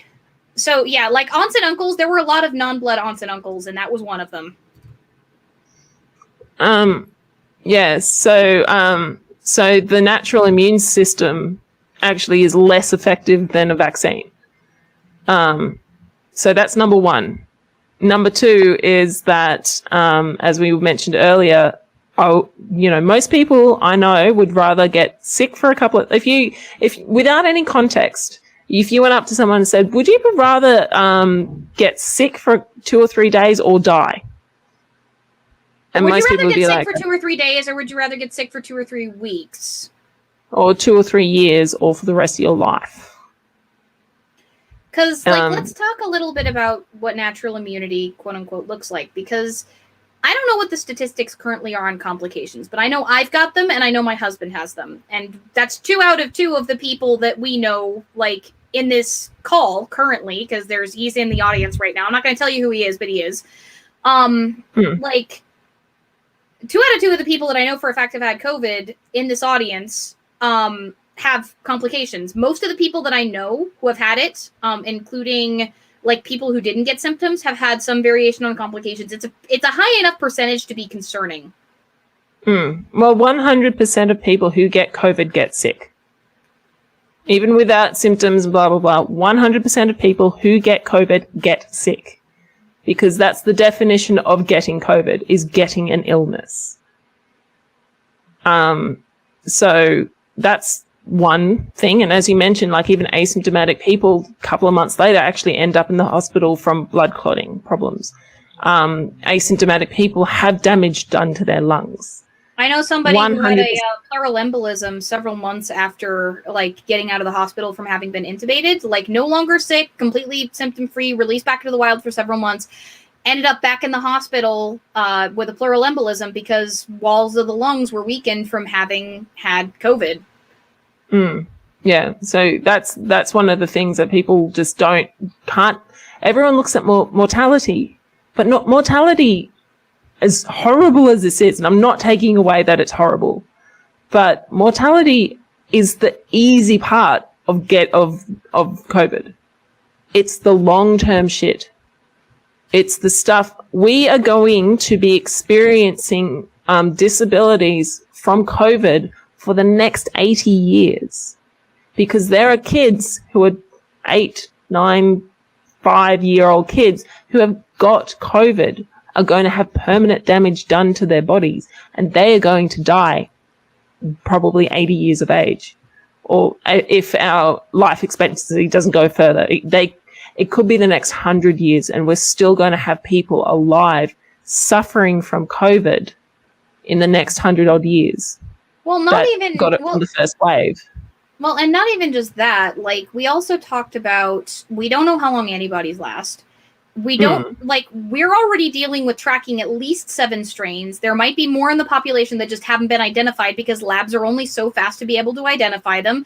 Like, not everybody who gets it is going to get symptoms, and not everybody who gets it for that reason. If it mutates in an asymptomatic person's lungs, not everybody who gets sick is going to get tested either. Not everybody's going to have access to testing facilities. Not everybody's doctors are going to recognize it. There are places where if you don't have a fever, like I didn't, you can't get a test. The only reason I did was because we had a diagnosed COVID case in my house. So when I developed symptoms, they took me right away. If we didn't have a diagnosed COVID case in my house, I would not have been able to get a test because I did not have a fever. So, like, tracking, like, the actual mutations, given that every single time that virus gets into a cell, it might have, like, a 0.001% chance to mutate, right? Like, some absurdly low number. But every single virus that gets into a cell makes a million. So that's 0.001% chance times a million. You know, let's say on a you know, like really conservative estimate of how many of these fuckers will burst out of your cell. Yeah, and then don't forget she is pulling these numbers out of your ass too. So it could be less, could be more. I don't know. The 0.001% chance is pretty close to the one we actually found when we were having the conversation. Okay. But like that's actually pretty close to the one I actually found about the chances of a coronavirus specifically mutating. But the thing is, like, every time that number, like that thing, that absurdly low number gets applied, you're multiplying it by a factor of at the minimum thousands. Because, like, remember that viruses only escape your cells once they cause your cell to explode. Your cell blows itself up, making more of these things. And then all of those new baby viruses go out and infect new cells that then explode with more of them. So you're talking about, like, in terms of mutation, there are probably, like, hundreds of thousands of slight variations in the genetic code. When we talk about strains, we're talking about, like, genetic mutations that might actually affect transmissibility or are stable enough that we can track them back to locations or origination points roughly. So we're talking about things that are stable enough in the population of, like, people getting infected with this virus that we can actually say this genetic variation can be tracked. The thing is that the wild type COVID-19 is no longer in our population. So basically that means that when things evolve, it usually does the survival of the fittest, in the sense of that the stronger the strain, the more likely it is to survive. That's what survival of the fittest is. It's not a conscious process by any means. It's just that the ones that are stronger or more virulent, especially, are more likely to be transmitted and multiply. Yeah. So basically, all of the strains that we have now, none of them are the wild type, which is the original type of the COVID virus. We've all got strains, like all the strains that are running, because the wild type COVID strain has been overtaken and been suppressed by the new ones. So yeah, that's kind of interesting. I did see that, and also they can recombine as well. So somebody has, let's say, the UK variant as well as the South African variant at the same time. They can recombine to make a very much more super COVID, which is another reason why we're saying just stay fucking home, because the chances of people getting two different types of the variants and recombining to make it a stronger variant, or a variant that will happily evade the immune systems, because that's some things are coming out, like the South African variant evades the immune response to the COVID vaccine, although it's not 100% evasive, but it just renders the vaccine a lot less capable of being able to prevent transmission and illness. It still works. I'm really quite surprised that they stopped the rollout of people who have the COVID vaccine, because there's also, like, the UK variant, for example, spreads easier, but from what I understand is it still is likely to be blocked by the vaccines. Yeah, so let's talk about it's fine. So let's talk a little bit about like the mutations. Most of them are not going to be useful for the virus. Most of them, like, in fact, most of them might even be detrimental. You might end up with a lot of dud viruses coming out of that million exploding cell. But like, let's talk about the mutations that you most need to be concerned about, because a mutation that is benign or even beneficial may not be beneficial to the virus in a way that invalidates a vaccine. Currently, the biggest mutations that we're tracking are anything having to do with the little grabber claw bits on the top, the thing that gave corona, which means crown, its name, that attached to the ACE2 receptor. Those are the things we're tracking. Those are the ones where people are a little worried about the UK variant, because it looks like the UK variant might have an adaptation there that we don't know if it affects transmissibility with the vaccine. Yeah. So basically there is no such thing as de-evolving. That was a term that Jen said last week, and I was like, no. There's no such thing as a de-evolve. Everything just evolves. It's not a linear process, like you go around and do random crap. But basically, evolution can have a detrimental evolution. So, for example, evolution is more of an observation of mutation over time. Like, evolution is not a direct process that is happening cell to cell, virus to virus. Evolution is the observations we make about that process. Yeah. So a lot of the times, a lot of mutations are detrimental to a thing, an organism, but most of the time, as in like a vast majority of the time, it is neutral, because without going into too much detail, if you want to look up codons, basically you have your UAG, or which is your uracil, your adenine, guanine, cytosine, UAGC. So you've got those base pairs, and they tell when they get translated into mRNA, which is your messenger RNA, and basically your messenger RNA escapes the nucleus in the cell, goes into the actual cell. So it goes into the cytoplasm, which is like the juice within the cell, and it goes into something called a ribosome. So a ribosome takes the base pairs, and it goes, you've got AAG, and that codes for one particular amino acids. So the ribosome then sticks out an amino acids, and it starts building like a chain of amino acids. And a chain of amino acids is what we call a protein. And a protein isn't all about your muscles and getting strong. It also has functions such, so you've got like protein receptors. They go, oh, you're okay. You will let you into the cell. You're not okay. Bugger off. It has like different set, but it also is structural as well. So like, for example, you've got bone. Your bones are a protein because you have structural proteins as well within the cell or whatever. So a protein is basically, the way I describe a protein is it can be the pipes in your house, or your light bulbs, or your bricks, and basically amino acids are the metal or the sand in the pipes, or the copper wiring in the light bulb, in the lighting, or the sand in the bricks. So that's kind of, if you want to use a bit of an analogy like that.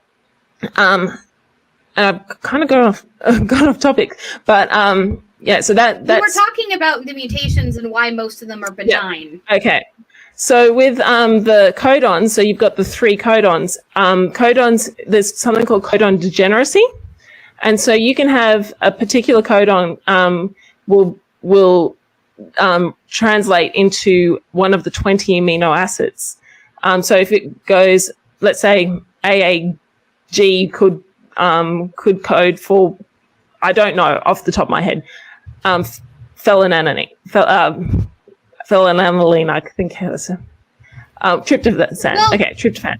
With tons and tons of copying, your cells are liable to make mistakes, especially when they're making something that is not what they naturally normally make, which is themselves. Yeah. So, but when that happens, those proteins, the amino acids, that the codons, the three base pairs, there's a little bit of leeway. So if you've got a spelling mistake, the ribosome can still go, oh, well, I know you meant to say that was a tryptophan, even though you're not really coding, it's not the right spelling for the tryptophan. I'll put down as a tryptophan, which is an amino acid. So basically that's what codon degeneracy is it sort of allows you to have a point mutation within your genetic code that doesn't do anything, and that's called a silent mutation, and that happens often. But a good chunk of our DNA is just like useless coding that we have no idea what it does or why it's there, apart from the fact that it's just kind of hanging out there from lots and lots of evolution. It's actually part of the reason why. Now, I hate Dawkins' work as an atheist, but Dawkins as a biologist is fascinating, and something like The Ancestor's Tale, if you haven't read it, you fucking should. It is some of the most enjoyable evolutionary writing I have ever read. He's an absolute prat when it comes to shit like the God Delusion, but as a scientist, he is brilliant. And like The Ancestor's Tale, the whole reason that we can do that is because of that remnant DNA that's basically kind of just sitting there. Yeah. And even like with this junk DNA, they're starting to think there might still be a little bit of reason why it's still around, like maybe like, functional DNA kind of thing. Like it tells it's really hard. Yeah. Thank you, Ali. Multiple codons, will code for the same amino acid. That's so basically the chances of your own cells making a mistake and that mistake getting past your body's security system when they make themselves are pretty damn low. That's why most mutations very low. That's why most mutations actually happen in your gametes, because like your body has a go kill that button for cells that screw up. Part of the reason cancer is so hard to detect is because like usually cancer is like the cells like go haywire. Their functioning stops working properly. It's not usually always a coding error per se. Yeah, they don't have a kill switch. Yeah, they don't have a kill switch. Yeah, versus but when you're making your own cells, a mutation in your own cells is pretty unlikely because your body has that kill switch. However, when your cells are making something that isn't themselves, well, viruses have no reason to have a kill switch. Like they're not a singular organism whose cells have to operate in conjunction with each other. They're not even organisms as far as we know. Like we don't know if they're alive. We don't really know what to call them. Yeah. So with that's basically to stop mutations. You've got something called proofreading enzymes and proofreading proteins go during the cell division. You've got proofreading going. Oh, that should be that there. So this is incredible. This is all chemistry, which is really insane. This is all chemistry, and it's able to do something so accurately where an enzyme or a protein, a literal chemical, a literal molecule is able to go, that's wrong, and switch something out. Like, that blows my mind. I love biology. I love chemistry. This is awesome. Sorry. So part of the reason we bugged off into La La Land about mutations is we were talking about this argument about herd immunity. And I want to bring us back there because now that we've talked about the likelihood of mutation, let's talk about vaccine effectiveness and the vaccine choice argument versus the because there's people who are like nobody should ever get vaccines, blah, blah, blah, and they're unreachable most of the time. And then there are people who are seemingly more reasonable who are like, well, we should be able to make the decision for ourselves. And this mutation chance that we're talking about, which again, 0.001% chance, which is very close to the number that we actually found. I'd have to go Google it again, but sounds like it's tiny until you realize that this is millions upon billions upon trillions of these viruses that are going to be in your lungs if you got infected with this. That's something that I don't even have to pull out of my ass. They're so tiny that you will end up with like high numbers of them. Like you have millions of cells in your body currently. Viruses are tinier than those cells. Like remember, you have to make enough of them to blow up a cell. So if you've got like hundreds of your cells being infected, thousands of your cells being infected, and then exploding with viruses, you're talking millions, billions, trillions. Yeah. Even if the percentage chance is further reduced by an extra layer of getting a helpful mutation for the virus, not so much for us, like the problem is you are now rolling the dice for the entirety of humanity with every person who gets sick willingly. Yeah.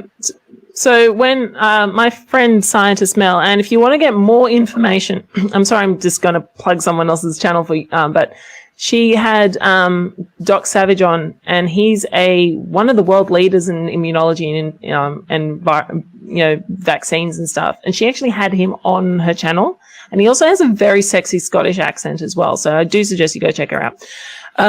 He also had this conversation with her. Basically, the way that scientist Mel describes it is, let's say you're in front of a slot machine, and you put and you only have a handful of handful of coins, and you stick them all in, you're not going to hit the jackpots. That's if we tried to stop the disease from getting out of hand, we'd only have those like 5 coins put in the slot machine.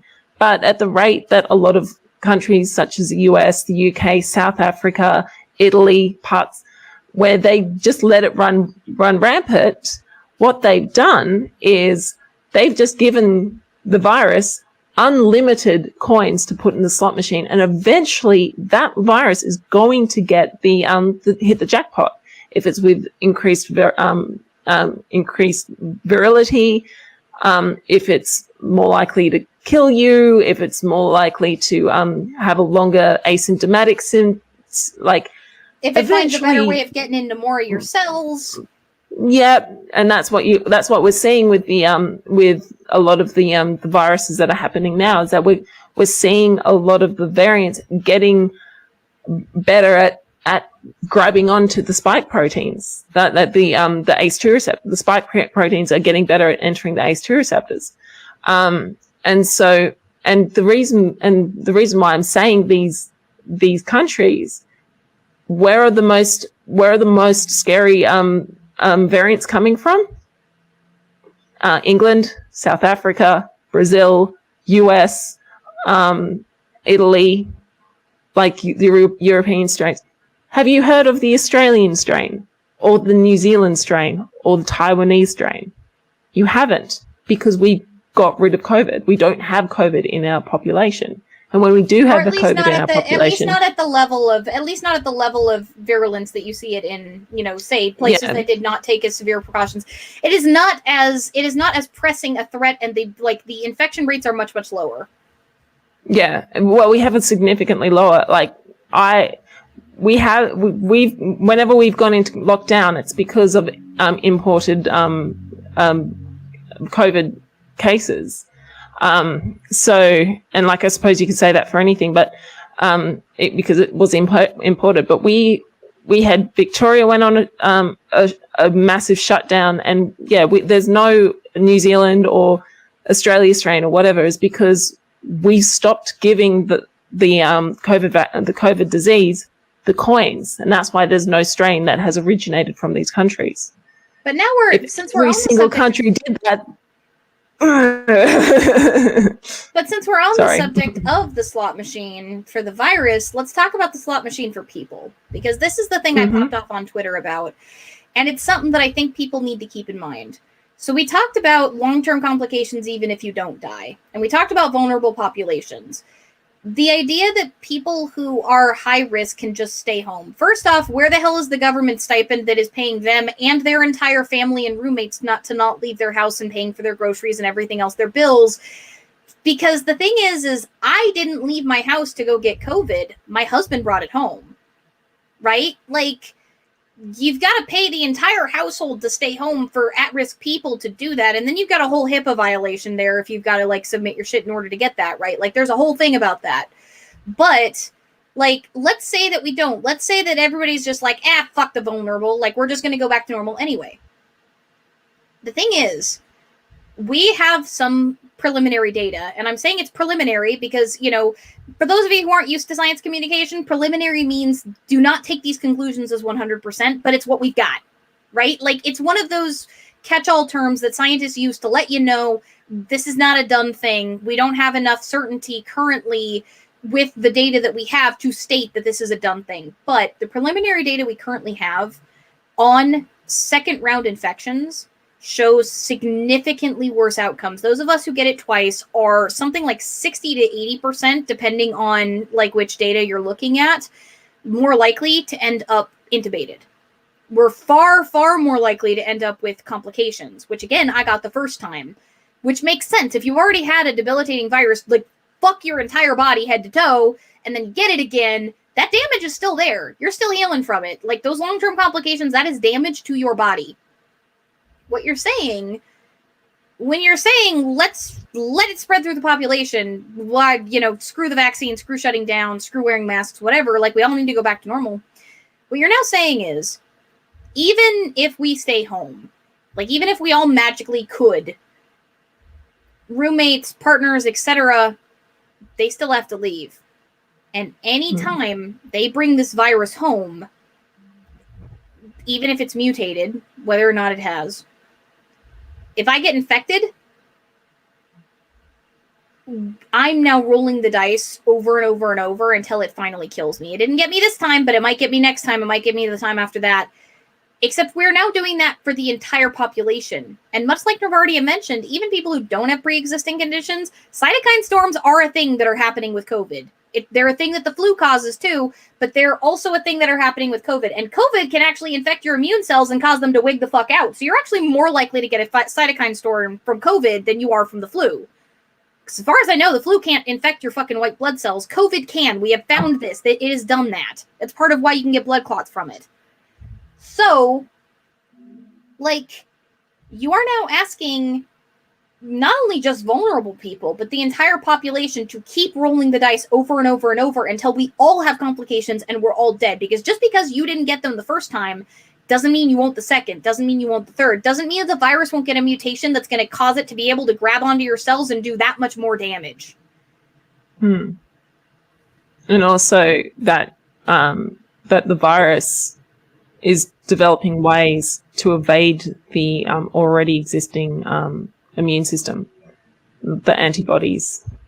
So that's what the flu and that's does. because, that's what the flu does. But that's one of the scary things about COVID-19 is that it is so much worse than the flu.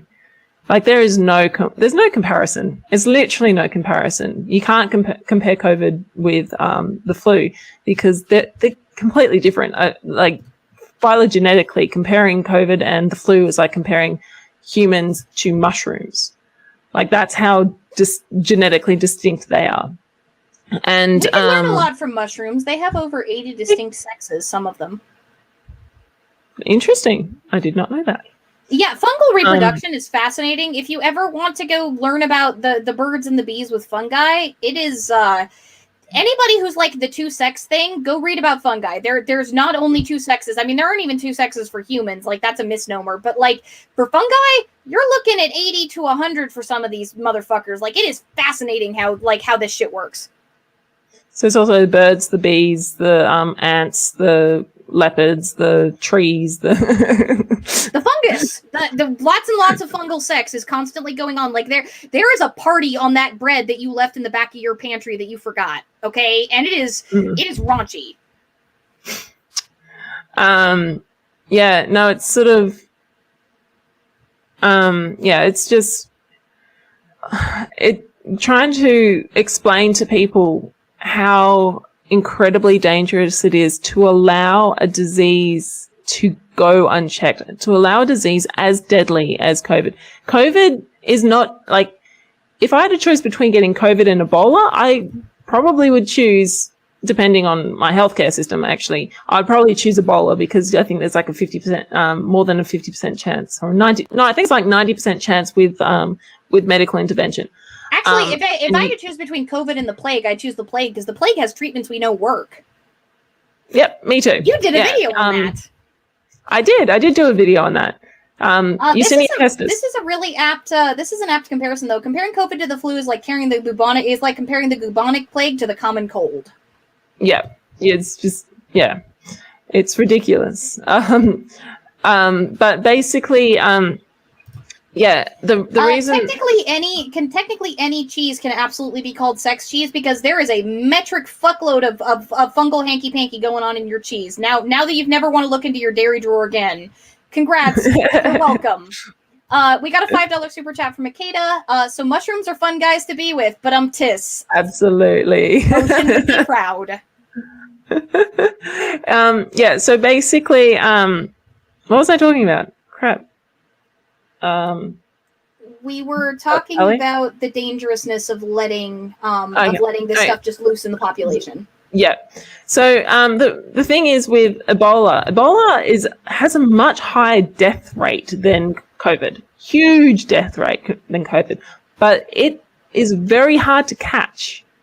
actually. Like, yeah, outbreaks, but they don't become pandemics because they are very, very hard to, it's a very hard to transmit disease. Generally, the more likely something is to kill you, the less likely it is for you to actually catch it, because usually those things will kill you so fast you can't give it to other people all that easily. Yeah. So basically what's happening is, so yeah, with Ebola, it's like if Ebola became as infectious as COVID-19, the world would be screwed, really. But the thing is, Ebola thankfully isn't as infectious as COVID-19, which is why we have comparatively, like if you're just going to look at population, not just infection, just population in itself, comparatively, Ebola has a really, really low death rate compared to COVID-19. But COVID-19 may end up, if we let it go so far, it may end up being as deadly as Ebola. It might not be, but it could be. It's not beyond the world of wealth of possibilities, which is why we needed to stop people getting infected 6, 10 months ago, 11 months ago, when it first came out. We should, like, the whole shutdowns and the lockdowns that people were fighting against and rah, rah, rah.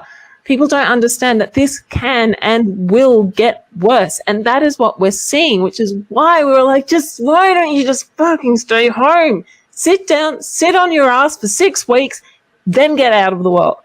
That is literally it. Because, yeah, and every single time there's a mutation, there is a possibility that it's going to be making harder to have vaccines for it.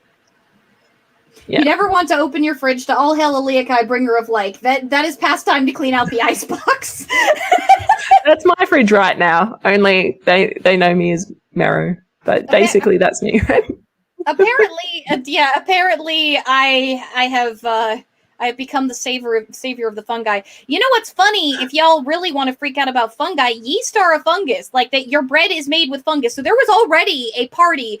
Y'all want to hear how bread is made?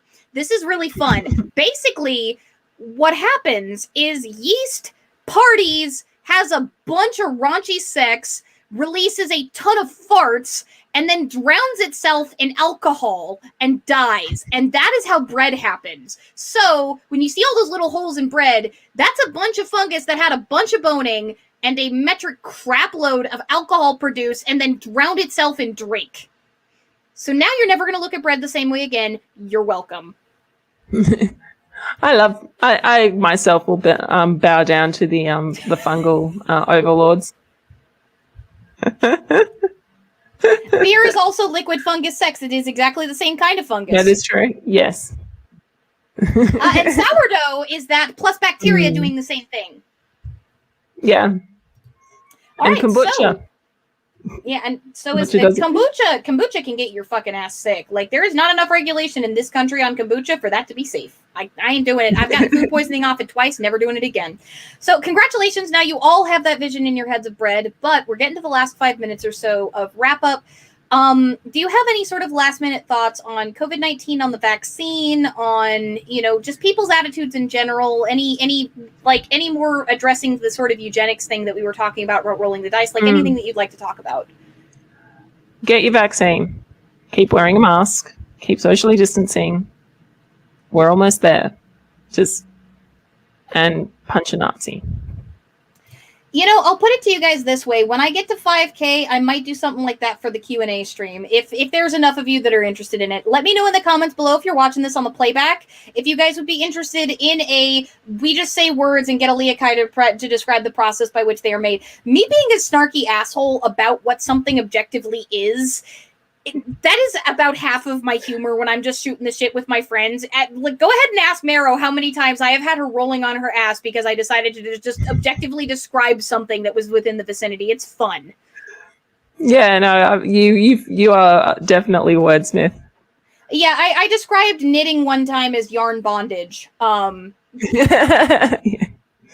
think I've had you sitting down on the ground laughing your ass off for something.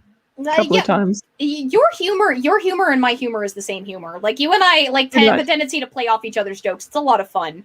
We've been trying to be at least a little bit serious for the stream, but I've had to inject humor a couple of times just because this is some scary shit we're dealing with. Like, let's cutting the crap up for a second about the fungus and the amusement.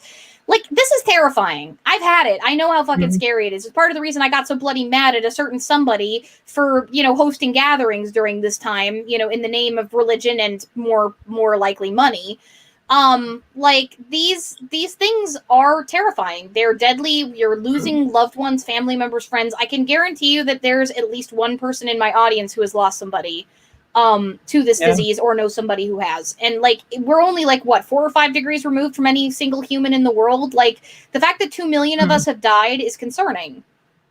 Yeah. There is something I will actually say, is the people who are like, oh, vaccines shouldn't be compulsory.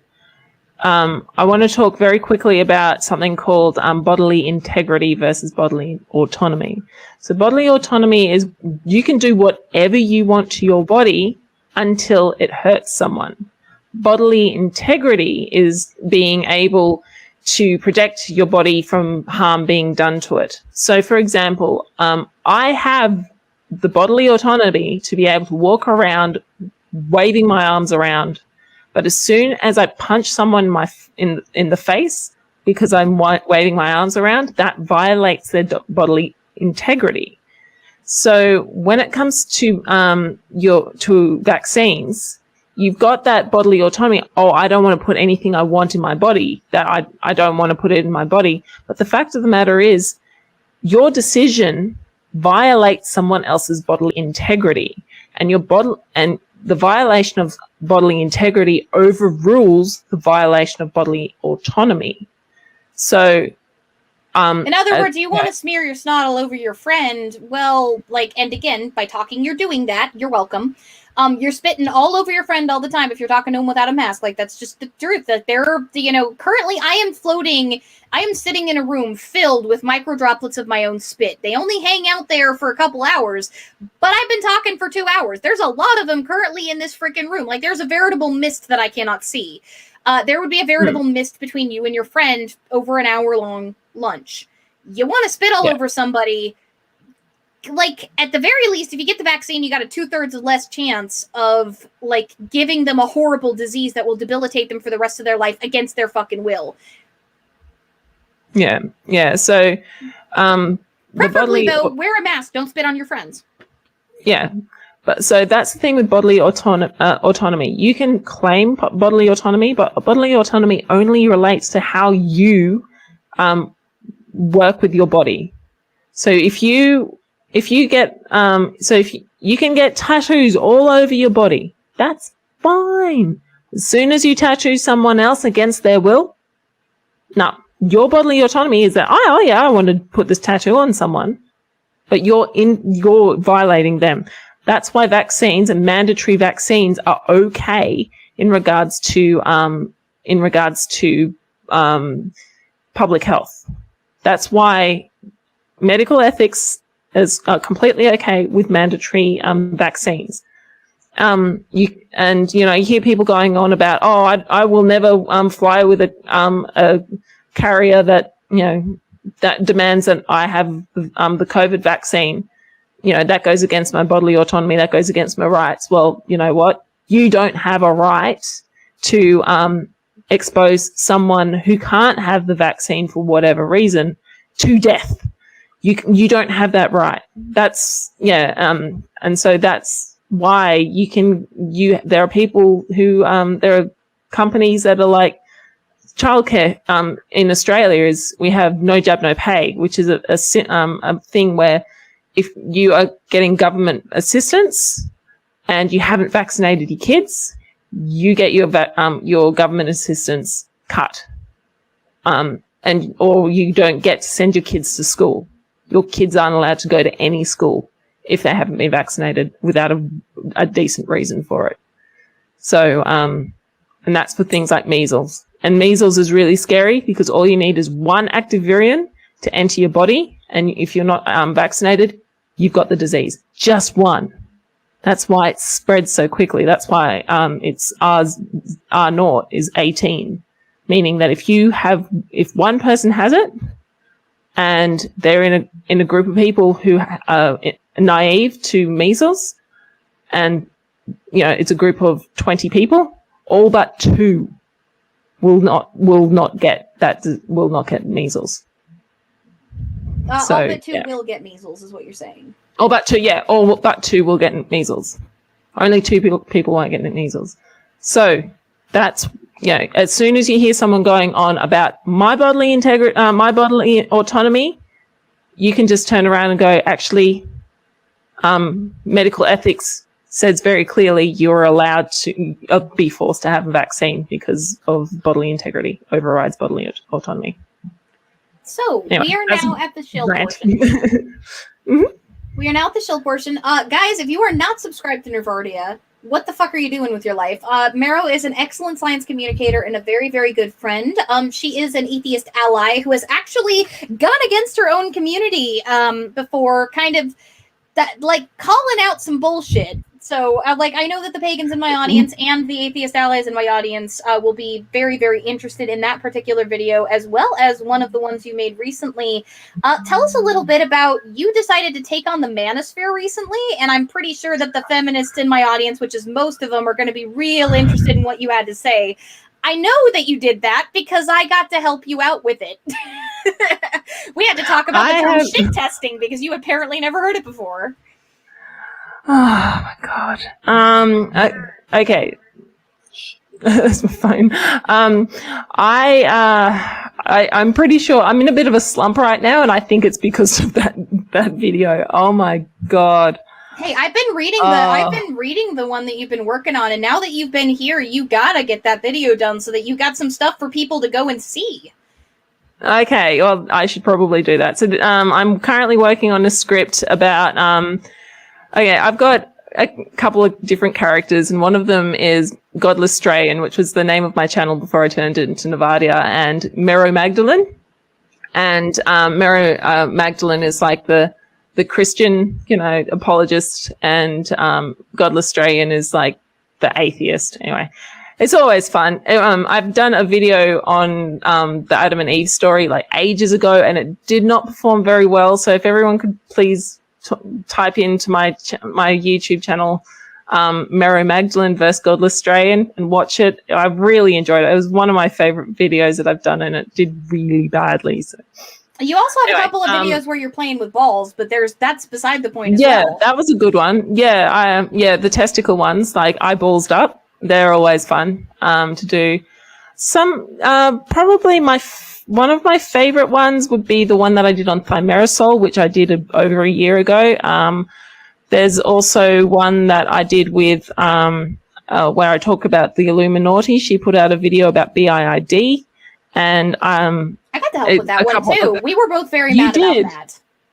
Oh, we both were, and actually, it turns out that we got to be mad together. We got to be mad together about that one. We were both like, "What the fuck?" She's ballsed up a couple more times. I've actually even thought about taking on one of the mistakes that she made in one of her anti-MLM videos, which I normally love. But then she started talking about nutrition, and it's like, okay, can we just not with the soy shit? Because seriously, you don't understand the fucking research you're reading. You're great at researching companies. Stick to that, please.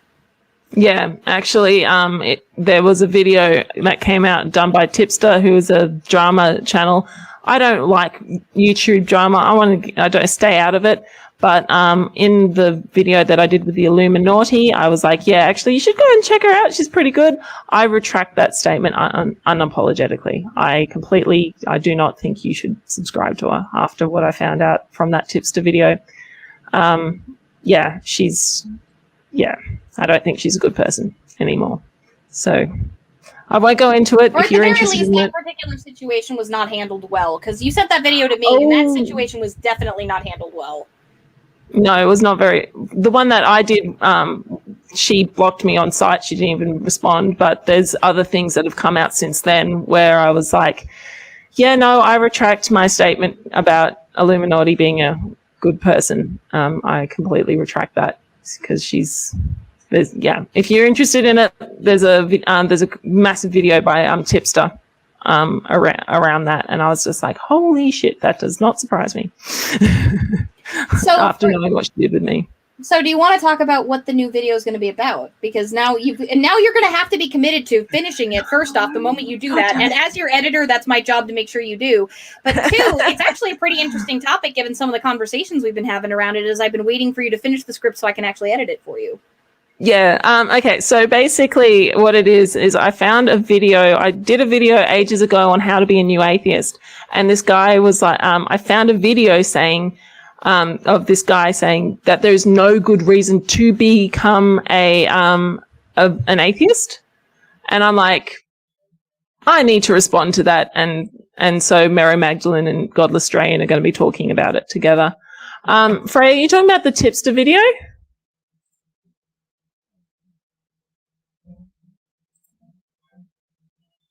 You there? Hello? Oh, I'm still here. I just sent the link. Oh, okay. I'm not necessarily endorsing the video because I did not have firsthand experience with this thing, but this is the video that Mero sent me. The tipster video. Oh yeah, the tipster one, yeah. Yeah, no, so as I said, I wholeheartedly withdraw that statement that I made in the video about the IID that I did with the Illuminati. Yeah, I'm not familiar with Tipster as a channel, so like me neither. Yeah, so I have no idea if this is a good channel or not. I just know that like Mero found this video and we did both watch it.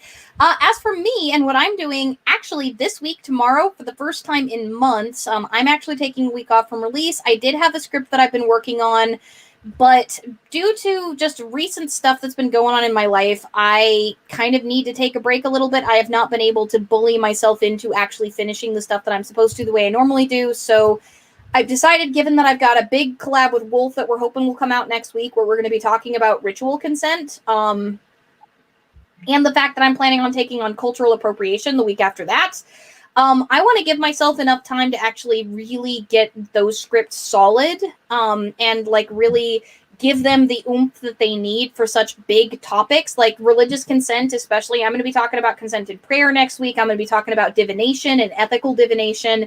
And I'm going to be talking about like healing work and stuff, and like shamanic work and consent in that. Obviously, this is a hot topic in the community for a damn good reason. And Wolf is going to be talking about like group dynamics and stuff over on his channel. We're going to be trading spots with each other to help cover a broader breadth of topics. But these videos are very much being written together and worked on together. I want to give that as much dedication as I possibly can. And right now, I feel like I need that energy for that, given that I just have had so few spoons this week. So tomorrow, I'm actually bowing out for the first time in months. I'm not releasing anything. But next week, I've got a pretty heavy hitter coming out, and it's a collaborative on top of it. So that said, Jen should be back, assuming that she gets her tech issue sorted out for the coalition. This is not like there's nothing wrong between the two of us. She's just dealing with tech shit. So she'll be back. Mero obviously is going to be back again sometime in the next few months. Like, she's a wonderful, wonderful collaborator and an excellent friend and a great science communicator. Whenever there's something going on scientifically, she's one of the first people that I call, like her and my buddy Science Side Up, Maddie. So, thank you again for coming on, Mero. I know that like time differences and time zones and stuff make that a little bit of a challenge. So I'm really grateful to have had you on.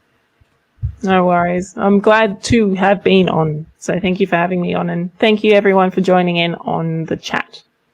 And I can't see Thyla, unfortunately. So Yeah, I'm gonna. Well, so we're at the point where we wrap up. Thank you guys again. As I say at the end of every show, we built the coalition. Now let's fight. We're stronger together.